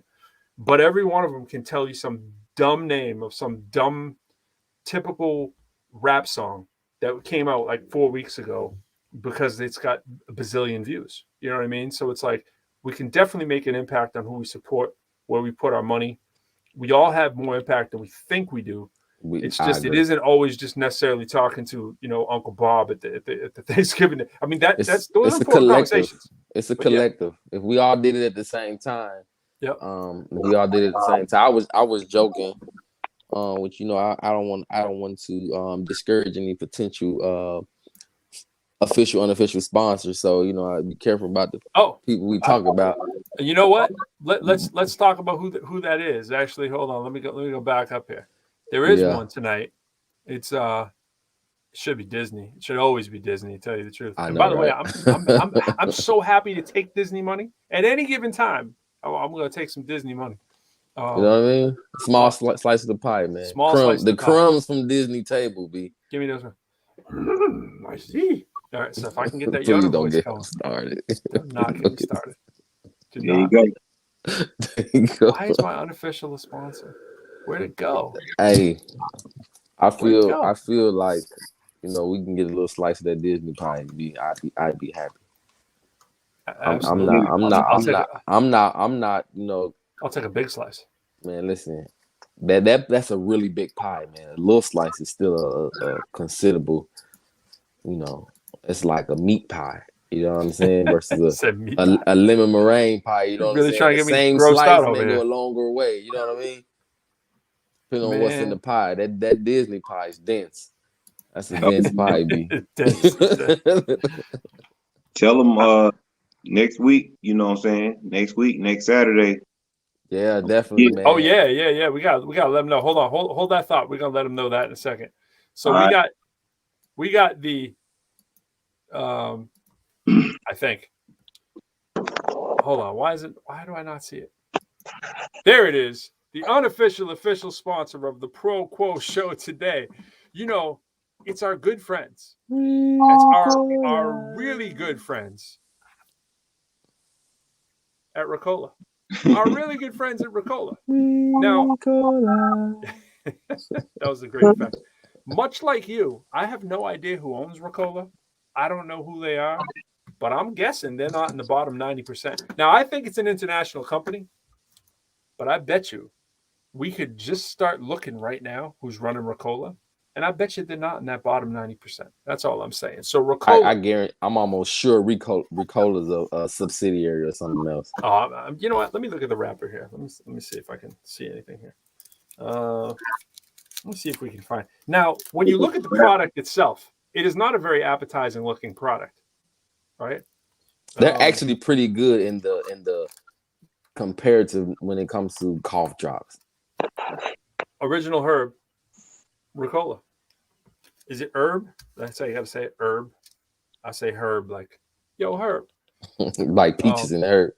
Yeah, a little like Chuck D said, yo, herb, what it worth? Let me get out of this solo there. So yeah, I first wanted to shout them out, but I think what I heard LD referring to, LD was talking about sort of the real sponsorship, and I think when we think about real sponsorships, there's us on the ProQuo Show right now. You can see us. That's kind of weird. Everybody see us right there? Here, watch this. But let's really look. That's what we talking about right there, folks. Let's talk about that. Let's go. What do you know about that? You want to tell the people about that? Tell the people about that. That's fly, man. We man. definitely excited, man. We definitely excited. He says it's me, but we know how Charlie worked, man. He's been kind of bossly-ish the last couple weeks, but we know how Charlie get down. But so we see in the address right there, 822 Uptown First Throwdown, Street, man, 822 First Street, New Orleans, Louisiana. From 3 to 9 p.m. Come out. As you can see, we got food and drinks available on site. Food trucks will be on site, and all ages are welcome. And I am going to make sure that even the young people can come and get a good show, and it'd be entertaining and it'd be appropriate and suitable. And so let that be a memo to all of my parents out there, grandparents, especially in our culture, we love hip hop, and you want your kids to be protected from some of the other stuff that goes on in hip hop. I can guarantee you that the music that I'm going to be dropping and performing will be inspirational. It will be some storytelling, and it will be something that you can listen to with your grandma in the car, and you don't have to worry about any profanity. A lot of the things that are important to me, because I have younger children that are crazy about hip hop too, and so they can recite all my songs and never have to worry about saying something inappropriate. So all we gotta do is get them to live stream this joint, and are they gonna live stream some of that or what? That's actually not a bad idea, bro. I think you should live stream. We need a platform. I might go live from one of my socials or something like that. We have a platform right here, man. We can, you know what I'm saying? We can go live on the ProQuo Show, bro. Definitely. We can do that. That's not a problem, man. I don't know what you meant by that last comment, but what you mean, man? It's for you, dog. I'm trying to spread it out, man. They need to know. They need to know what's going on down there. I mean, that's how I feel. We're gonna get the people a show. We're gonna get the people a show, man. Guaranteed. I think every show that anyone does for the rest of I think any show anyone does for the rest of their life should be live streamed. Like, you should always have your phone on stage and be live streamed. It's somewhere, right? You know what? I don't care. Listen, if nobody's there but me and my kids, bro, like a comedy show in Queens. Bro, I'm gonna act like I'm at the Garden. You hear me? Listen, yes. I'm gonna treat it like I'm at the Garden. I know you are. He's expecting 50 to 60 people. What I want is for him to come tell me, hey, man, there's too many people here. What'd you do? That's what I want. And if there are 50 to 60 people, I want to be like, yo, what are all their names? Because you got to be, you know what I'm saying? Those could be super fans right there. You know what I'm saying? And, Oh, yeah. and that's the key, man. You need those true blue fans. I'm learning that. That's I'm quoting actually JC. That's his number one thing. You want them true blue fans. Mm-hmm. That's Trina. That's Trina. Shout out to Trina, man. exactly. I went in the comments for the first time last week after last week's show, and that's Trina. Like, we need 1,000 Trinas and we good. Like, shout out to Trina for real. But we're gonna have the track rhino cars on deck, and for whoever's there, they're gonna get it. Definitely. I got to add. There's some stuff coming up. There's a lot of stuff in the works for. I mean, a lot of people. You know, you say next year. We got to remember that in 2 days, it's Halloween, and that means in 3 days it's November. So when we say next year, we literally mean like at the end of the following month, right? So 2022 is upon us. There are tours that are starting to open for 2022. People are planning a lot for the spring. Depending on what side of the pendulum you fall on in terms of vaccinations, I think one way or the other, what we're going to see numbers go down as kids ultimately will start to get vaccinated, which will probably result in at least families who don't feel comfortable traveling actually start to travel. And what that will mean is there are a lot of families out there that are still not, shows aren't doing the numbers, basically, is what I'm saying, and nor are colleges. You know, people were hoping by this time we'd be back and up and running. There are a lot of people still freaked out, for better or for worse, right or wrong. And when that does happen, what ultimately will happen, I do think, is that slowly but surely people will be willing to do things together as actual families.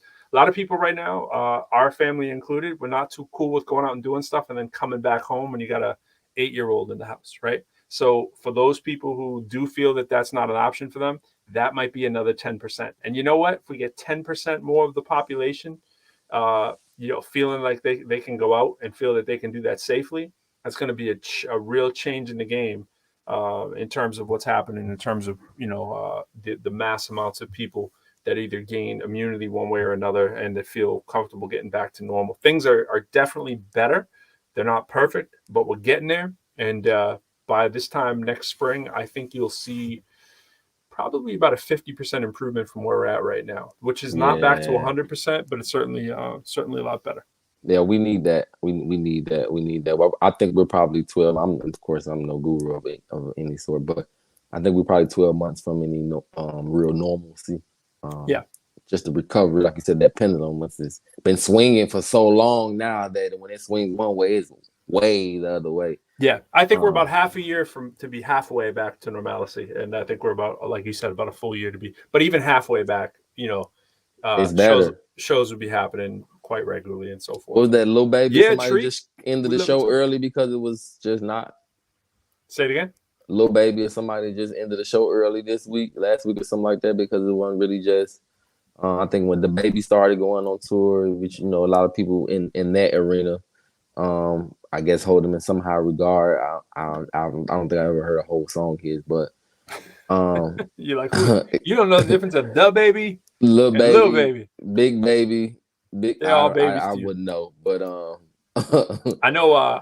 Baby. Speaking of which, 50 Cent brought out a little special guest last week too. I don't know if y'all heard about that too, but yeah, he's trying to, you know, he got to be careful too. He's trying to get some of that controversy money. That's what he does, man. He still thinks he's bulletproof. You know, it's just that's been his whole mantra since he's been and it's worked successfully, man. It has worked. Did you see the news about Fetty Wap? I was on hotnewhiphop.com, which is where there's a lot of good news on there. Fetty Wap allegedly charged with dealing heroin and fentanyl using firearms. Is he broke? Oh yeah. This came in. Yeah, of course he's broke. That came in. Of course he's 30 years old, right? He was a superstar 5 years ago, right? But the money he made from doing shows, of course, we know there's no real money in music itself, right? Yeah, what are the odds? The lifestyle, Fetty Wap was man, really doing well. The lifestyle. I mean, if you think about it, for 5 straight years, can you imagine for 5 straight years, if you were able to make a couple $100,000 a year, at least if you're that's easy to imagine.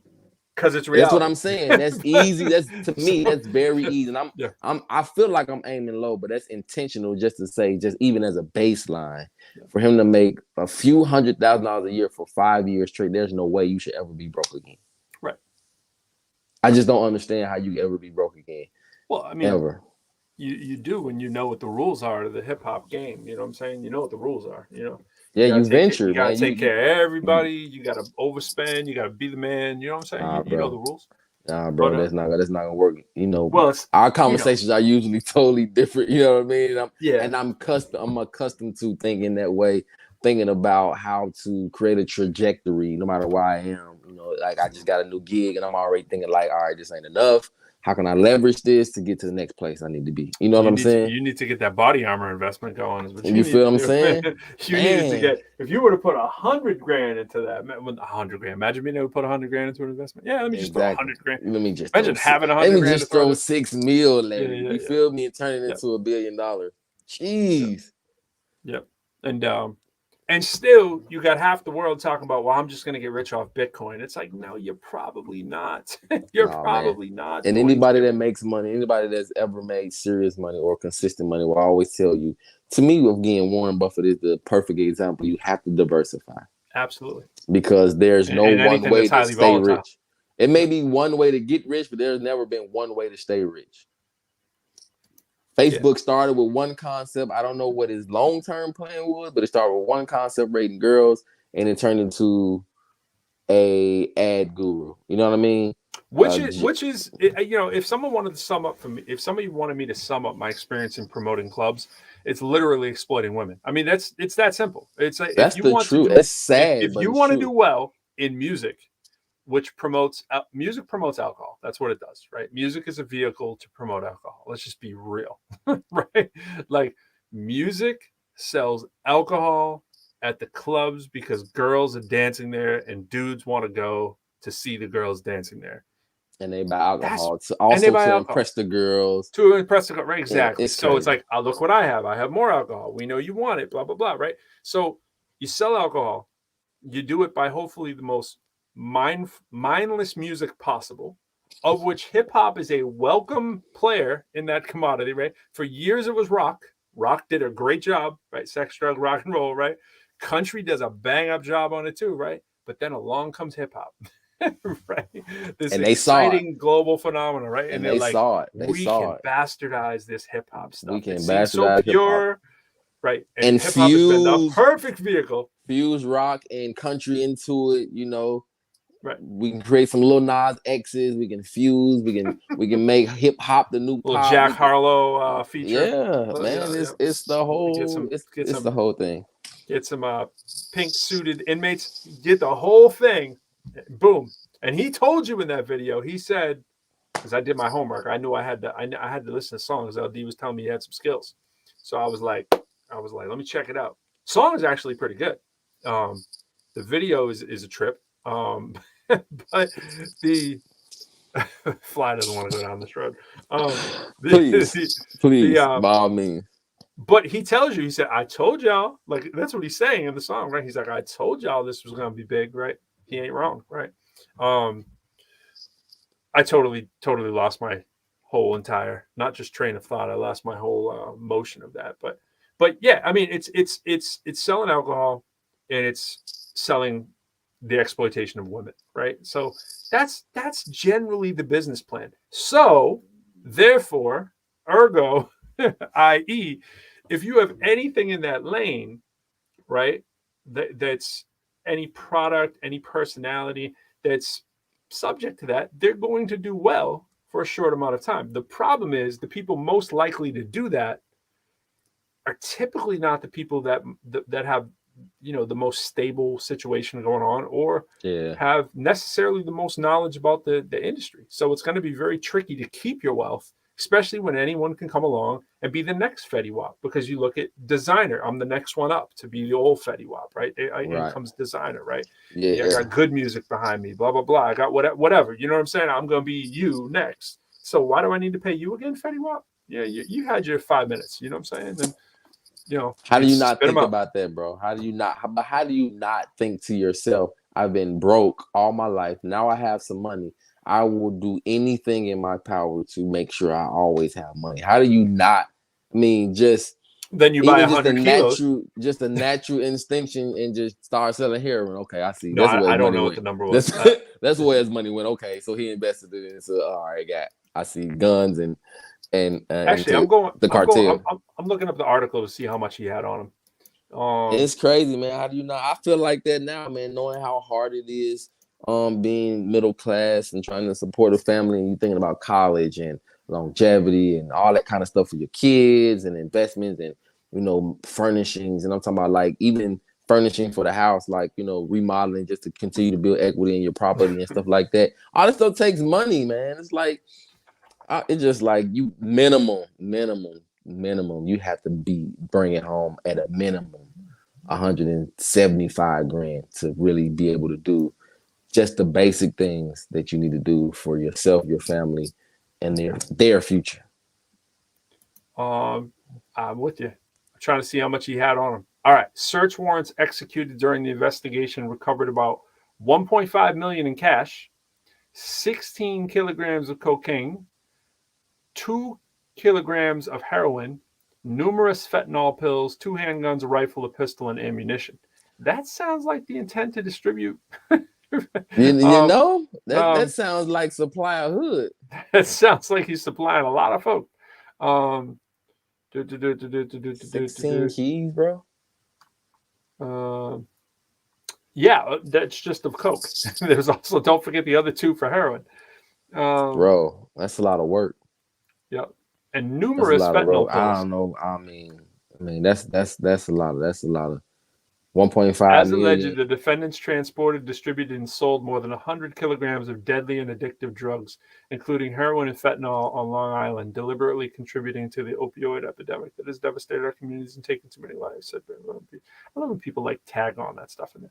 U.S. Attorney in Eastern District has said, we will continue to work nonstop with our law enforcement partners to keep our neighborhoods safe from the scars of dangerous drugs he gun looked violence. at about a couple mil between the cash he had and the drugs he had. It was a couple $1 million of net worth there. Yeah, not Easy. a lot of great options when the rap career starts to come down, especially during COVID. I mean, it's actually hard to believe we haven't seen more of this kind of stuff during COVID, because what are you to do if your career's on the decline and you're in COVID and you're an artist who's used to making millions like that? You know what I'm saying? Doing shows. Or to at least being around, millions of funneling through. There's a heavy cash flow. Let's just heavy cash flow. You probably not getting millions of that, depending on how many but millions you have there access. is. You know what I'm saying? But you have access to it. I'm thinking to myself, man, there's so many other business ventures that exist, even for the common, millionaire, if there's such thing as a common millionaire, because it's becoming.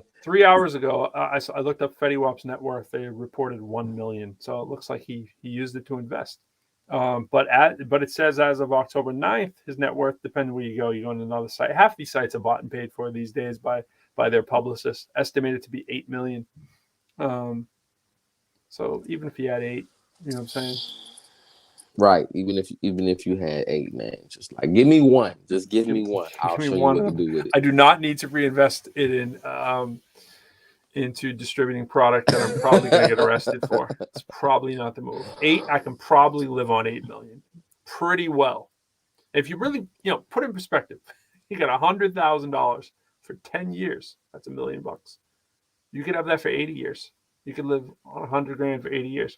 You could live off 200 grand for 40 years. You can live off 400 grand for 20 years. Most people would. And if you can just find any way to leverage that, you know what I mean? Just like LD, you can live off 8 mil easy and never make another dollar. LD, would you be good with 8 million? I'm fine, sir. I'll be fine with that, sir. You take that deal? I would take that deal. I'm gonna back it up just a little bit because I lost power and I had to come back on. I'm climbing up from 3% right now. But as far as I'm gonna go back to the Lil Nas X thing. I don't know what y'all was talking about, but all I was saying was he not missing with the singles. Like I didn't even see the video, like the one he had before that was the big deal or whatever with him with the devil or whatever. Yeah. Like I hadn't even seen that video. I haven't seen his new video. I don't watch TV. I hadn't seen any videos. All I was saying was all I knew was the cowboy track. That's all that I knew. okay. I heard that one, and then I heard, the second one on the radio, and then the third one I heard. All I was saying, I heard it, but he can't miss with the singles. That's the perspective I was coming from as far as Lil Nas X. I wasn't trying to say that you were bumping him in your room or anything like that. I was just, no, I know that. I know that. Yeah, but I remember what you said. You said, look, he's basically it's going to be on and popping with the song again, and it clearly is.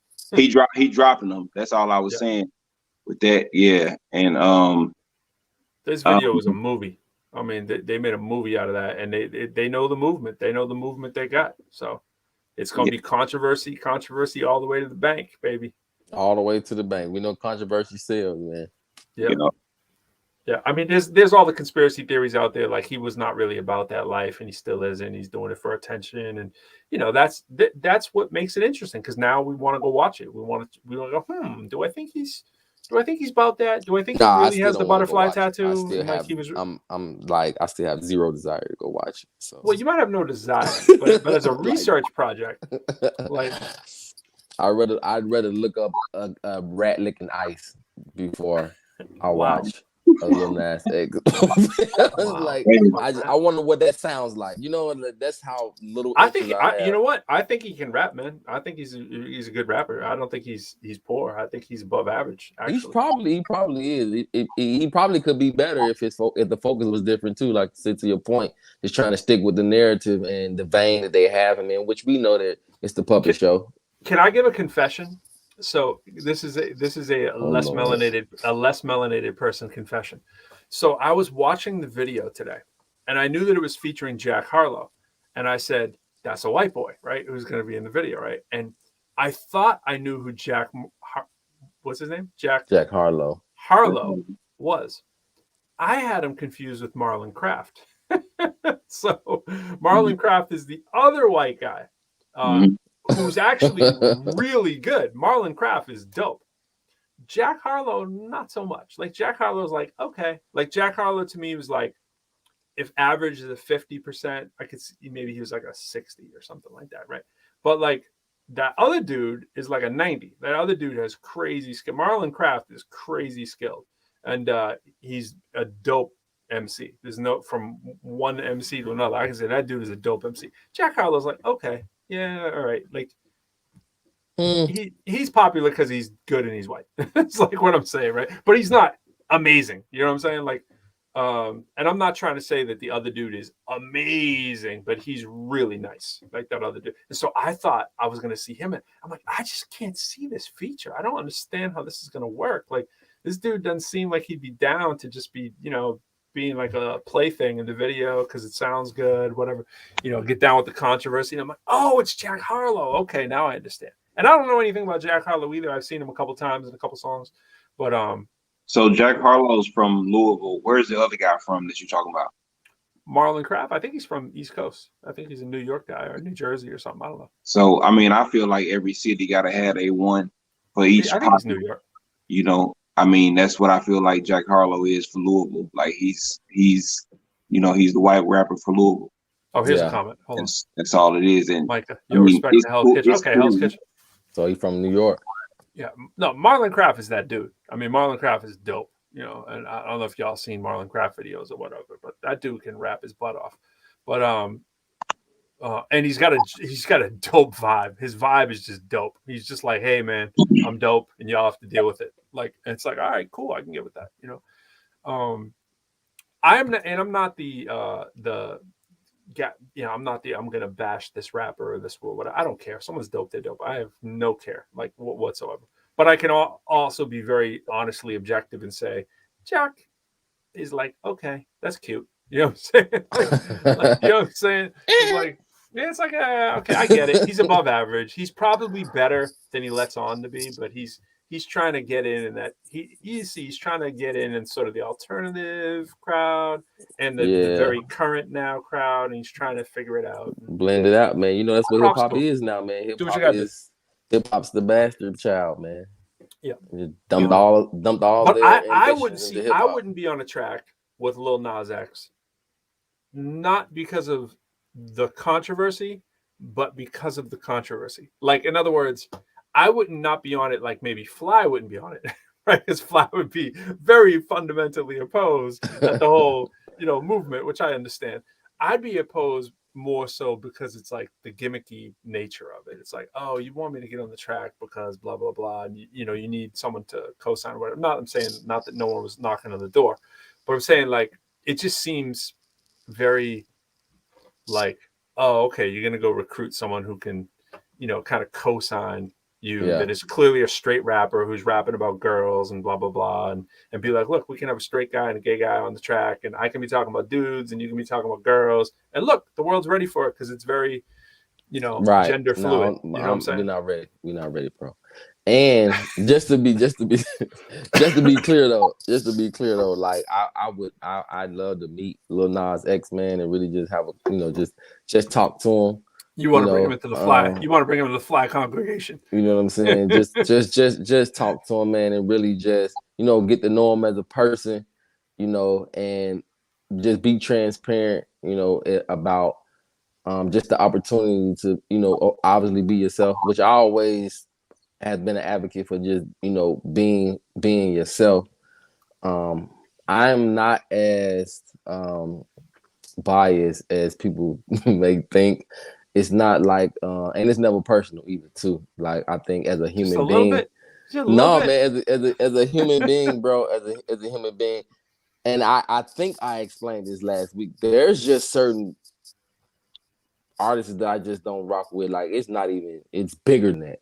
Like it's just certain most mainstream. It's bigger than the Hot Pink, you're saying? You know what I'm saying? It's big for me. It's bigger than that. I don't really listen to mainstream rap just period.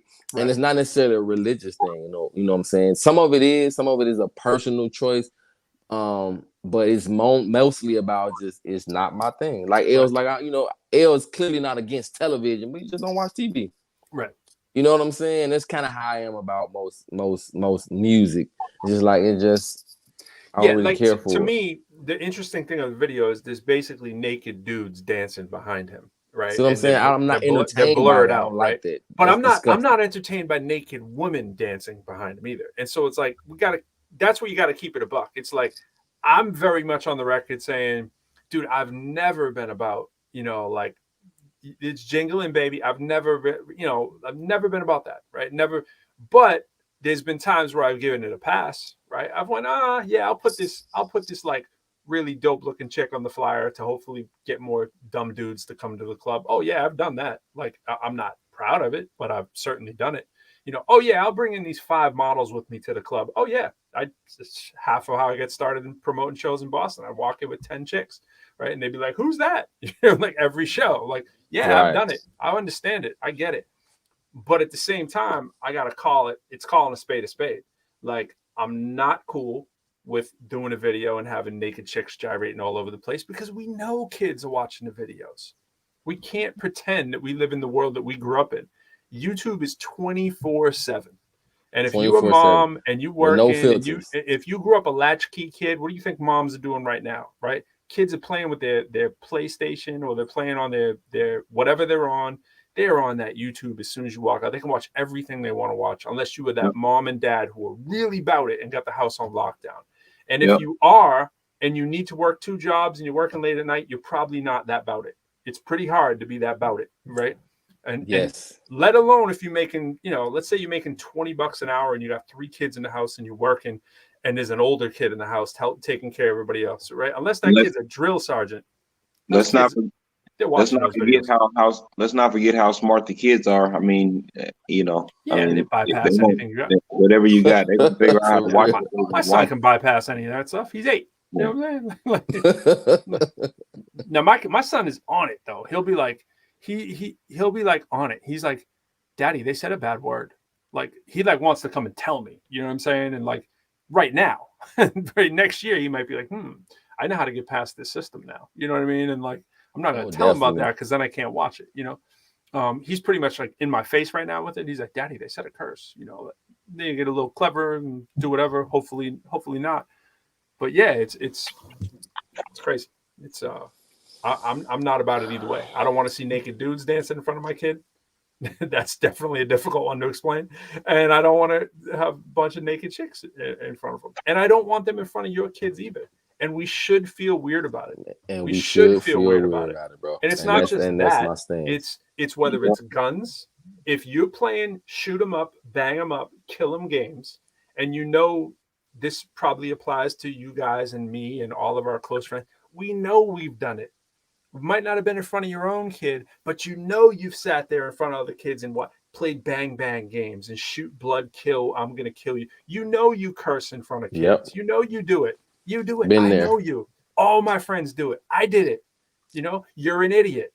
You're all idiots, and you all need to be man up and say, I man up on it all the time. I'm stupid on everything except hip hop, math, and a few other things that I know. Most everything else, I'm an idiot. So of course I was an idiot at 18. So you're a bunch of idiots, right? Right. And we want to tell you, I want to tell Barely you that I getting know by. that you're an idiot, right? And so it's not cool. Someone needs to tell you, just like someone said earlier, we got to say at the dinner table, we also got to tell our peers, yo, it ain't cool. It ain't cool letting kids see people get their brains blown out. It isn't cool watching people having sex in videos. It isn't cool cursing in front of kids, and it definitely isn't cool drinking beers in front of them, doing whatever substance you want, and be like, oh, it's all earth and whatever. No, smoking weed is never cool in front of your kids. I don't care how you want to push it. That ain't cool either. Smoking in front of your kids isn't cool. Never has been. You know, work out your problems, work out your issues. We all got to. For me, right now, the one I got to work out with my kid is making sure that I don't say the words that are going to upset him. Him saying damn in front of him is a big thing. I'm thinking I'm doing a good job saying damn. He's like, Daddy, you can't say damn. Darn. A bit like, Daddy, don't say heck. He really cares if I say heck. You know what I'm saying? But these problems are going to escalate. And it's like, are we going to do exactly what our parents did, or are we going to do better? Or are we going to do different? Better. If your parents did great, are you going to be as good as them, or are you going to try to be better? You know what I mean? And it's like, we screw up the world. This world, the world that we inherit, we screw it up. It's not somebody else. We do it all the time. Unless you Jesus, you walk into or Buddha. See what I did there, Fly? Yeah, I like how you mix it up. I could go on, but we'll stop at Buddha. We'll just keep it two religions for right now. You know what I'm saying? You know what I'm saying? That's a wormhole right there. I'm going on to my rant. I agree. We just got to do better, man, by setting the right examples for our children. It's a desensitization. The same way we were talking about financial gains and how some of our elitists have benefited from getting the right example set for them. In their case, they benefited financially by having good financial examples set, because we know that by nature people learn from what they see. It's in all of our natures. Absolutely. And so the same way we feel, or we take the initiative to make sure they learn the positive things because of positive reinforcement, the same thing applies with the negative. They're going to grasp it just as easily. And most things that are negative are more in depth to our nature. You know what I'm saying? Reacting to our emotions and things like that. It's a more natural response. It doesn't require thought. And so when I'm angry, nobody has to teach me how to fight. You know what I'm saying? It's a natural response. And when I feel like I'm in danger, no one has to teach me to run or defend myself. It's a more natural thing. So some of the things that are dangerous in nature comes to us naturally. And so if those examples are in front of us and desensitize us into not thinking that holding a gun is dangerous, then I'm more likely to actually use a gun or hold a gun. But so if I'm taught that, so we especially got to go extra hard with the positive. Yep, extra hard. Yep, extra hard with the positive. Extra hard, because those things take a little more energy and it's a little more challenging. And when we do it, we have to really think about strategies for doing positive and making it cool. Because doing positive and making it corny is where we make the mistake. It's where a lot of educators make the mistake. They try to position positive in a way that makes it look weak. You know what I mean? And it's like, we kind of, get the gist, Fly. I'm sure you're a master of it with your kids. And it's like, if you got, LD, I don't know as much. I don't know as much in detail as I've got to learn about Fly. So it's probably true for y'all too. But we learn the ways to communicate with our kids or other people's kids in a way that I feel that we can sell them on, like trying to make the things we want to make cool. without making it look corny, you know, and Yeah, that's the trick. I that's mean, the it's trick, like, bro. That's you the know, trick. because you get, you know, someone down the street who's like, I got a great initiative I want to do. I just want to make it cool for everyone to love each other. And the kids are gonna be like, "You serious, baby? Like, come on, She corny. you corn dog." Yeah, it's like yeah, exactly. The kids are thinking it. My 7-year-old, they're thinking it. They're like, "Come on, this corny lady can't be serious with this, right?" Those are You know, and so environmental she means influences, well. though. And I don't know why I went to a lady. It could have been a dude too. There's plenty of dudes do the same thing. It's like, hey kids, let's all watch Barney and hold hands, and it's gonna be all right. And just, I love you. Yeah, like, yeah. And the kids I are like, hated what? that song. Yeah. I But the wanted ways, to hear the hip way, hop, the man. I ways didn't we want to do hear it. Barney and Lamb Chop, Yeah. bro. I wanted to hear Yeah. hip hop, man. I wanted to wanna hear hear- Jay. yeah, I You know wanna what hear I'm saying? bump. And I so wanna hear a little that's bump in why I rap the way I rap, bro. Because of my kids, I can't even deny it. Like, because of my kids, I want positivity to be cool. I don't want it. Like, and we talk about this all the time. We was talking about it last Sunday on the call with Philo, and it's just like, it's not just enough to have a message that will help change people's lives. It still needs to be good, dope. It needs to be dope. You know what I'm yeah. saying? It still needs to be good. It just not enough to say, hey, I'm a Christian hip hop artist. I have a message that can change your life. That should be enough, but unfortunately, because we have to combat, like El said, we have to be extra with the positive to combat societal norms and the environmental influences that are more prevalent, which is the negative more often. Then it can't just be a good message. It has to be, you know, it has to be dope. It has to be intriguing. It has to be marketable. And so, you know, hip hop for me is, you know, how I'm attempting to try to do that to make the message cool. It's cool to be a father and ride in the minivan. You know what I'm saying? There's nothing wrong with that, because more than likely, you know, it's making a financial decision. You know what I'm saying? It's so cool. It's so cool, bro. It's so cool. It's so cool. You want to talk about? Let's have a cool test. All right. I was rocking a Diamante wagon when I had a girlfriend with kids. I was rocking an MPV when I had a different girlfriend with kids. MPV is I the got joint. the MPV. MPV still go that hard. MPV though. was fly, yo. Yeah, Man, I You can't used to find see no those and be like, MPV yo, right when you now, bringing bro. that MPV down? I When they can't were find rentals. no MPV right now, man. I had the 97, bro. I had a 97 MPV. Bro, that's the year.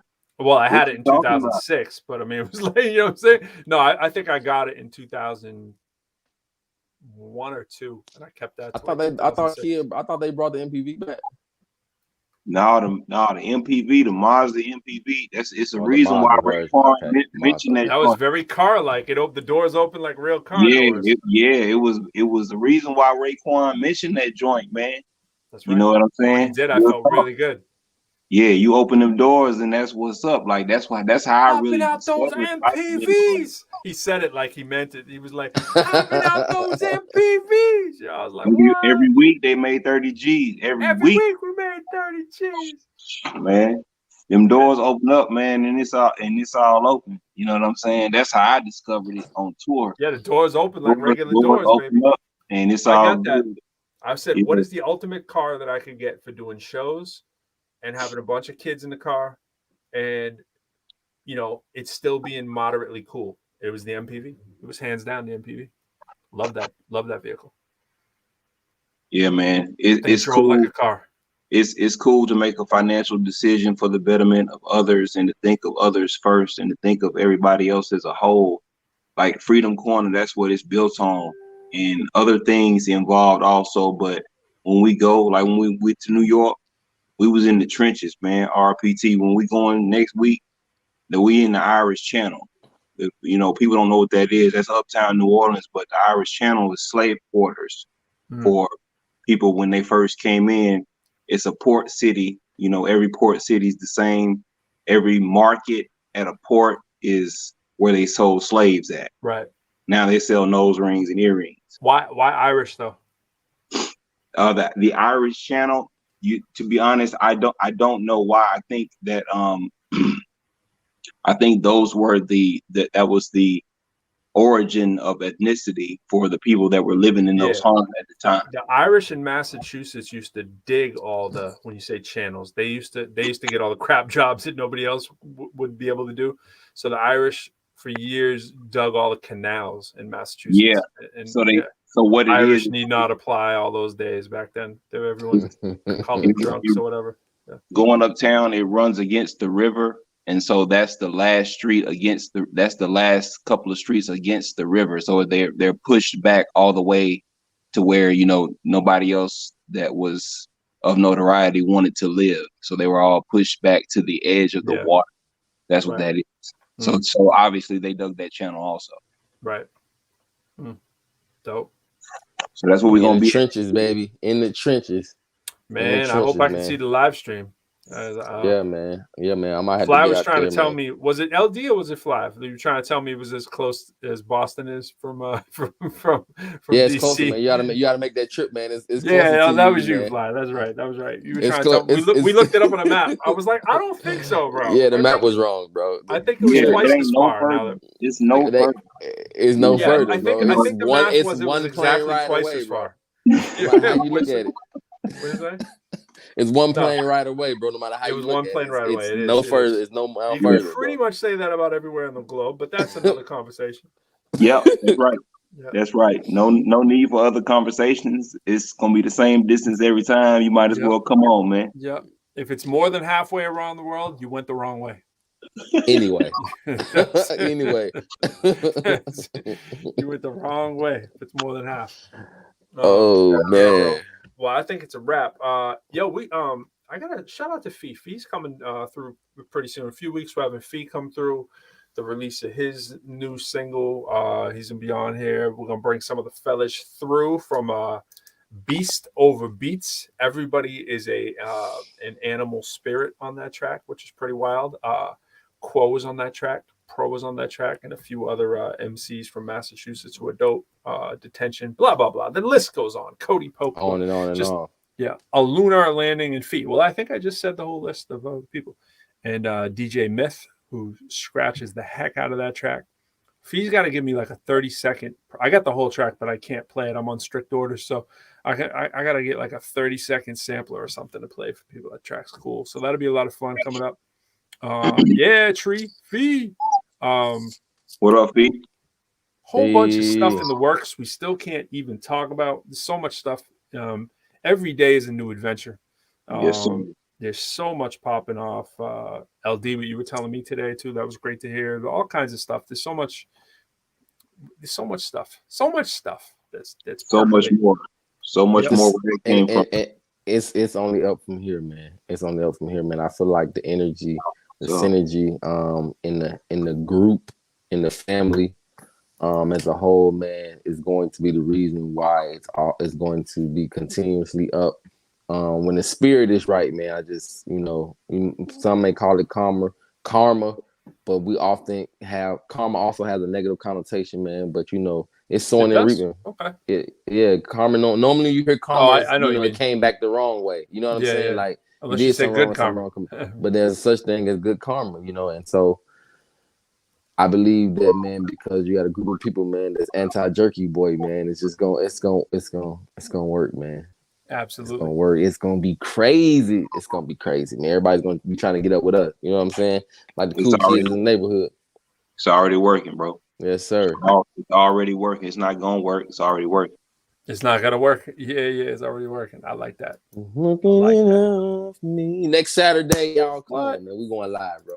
We're going live. See this?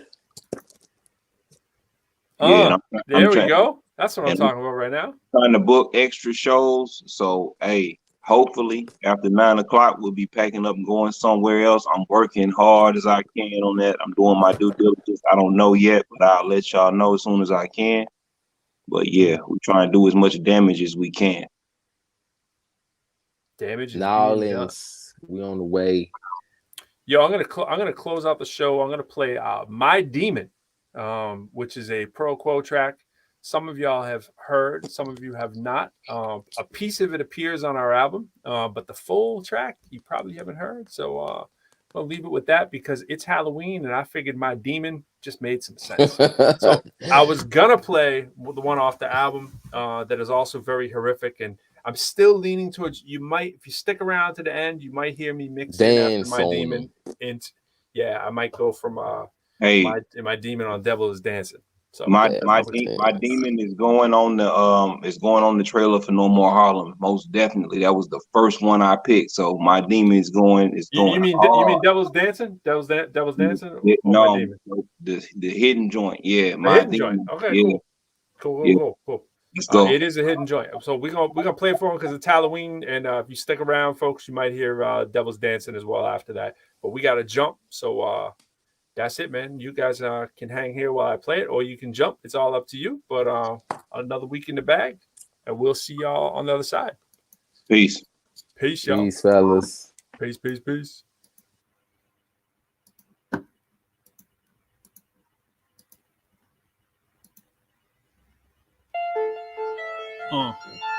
Yeah. ProQuo. Yeah. Let's go. Y'all feeling all my damage. Flow leaning on the seeming. Biggest dough is what it's seeming. Y'all business. And you seen it. Funds in this always mean it's non-fitness is supreme. Hit Texas on the team up and we grilling after beat up. For sure to get the 40 in the family, hold the key up. Mercedes all Beamer. Little cousin got the prayers and I'm on the way to see it. Wait a minute, rhythm on the shine. Show me the sun who was hotter than I. But I'm forever the messenger I. With them in the button up suit or tie. Y'all don't really want me to go up the head, cause you know when I flow, I'ma show up the lead. PB on the periodic tables, periodically CP on the tables. With the written word, I spit this fable. If you haven't heard, you will get disabled. 6 finals, 5 on my label. X to infinity, This that's ain't that even the cable. real version. Put the check in the mail, be grateful. Crew's never really been a brother who's hateful. Jesus in the booth, stay faithful. Locked in the lab, bracelets on the amp. This is the draft. I played y'all the draft version. This is real exclusive.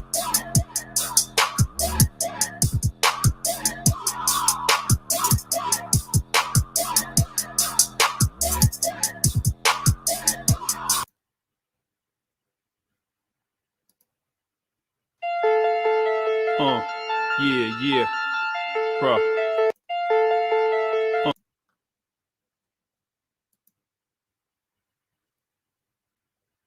Yeah, man, I'm playing super hidden draft versions. I shouldn't have done that. Hold on. Let me give you something.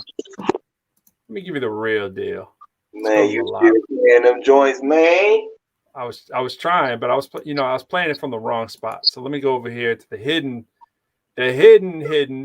Let's see what I got over here. If I can do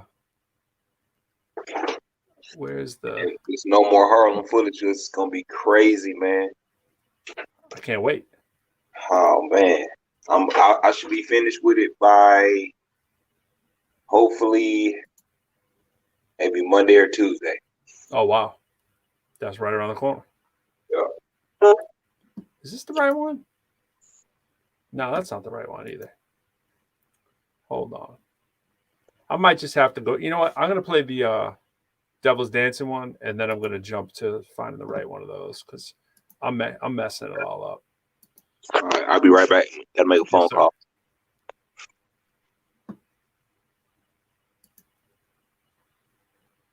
Yeah, man, I moved it. I don't know where I put it. I'm gonna play the regular joint. Go to the Devil's Dancing, y'all. Here's my Halloween joint. ProQuo.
floor now.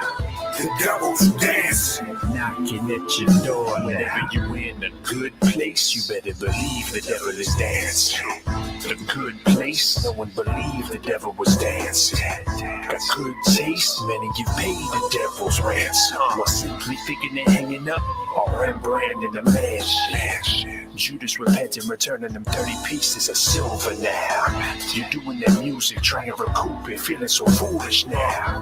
Who's in town? You better be ready to pay the piper. Pit vipers, spit venomous, don't let him inside of your cipher.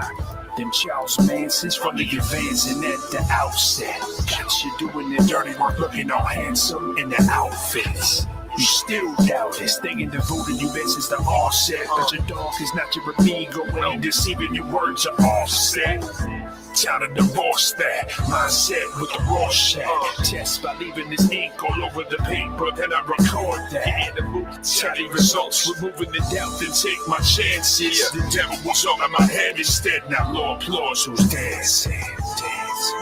The devil's dancing. On the floor now. The devil's dancing. Knocking at your door now. The devil's dancing. Everybody on the floor now. The devil's dancing. Knocking at your door now.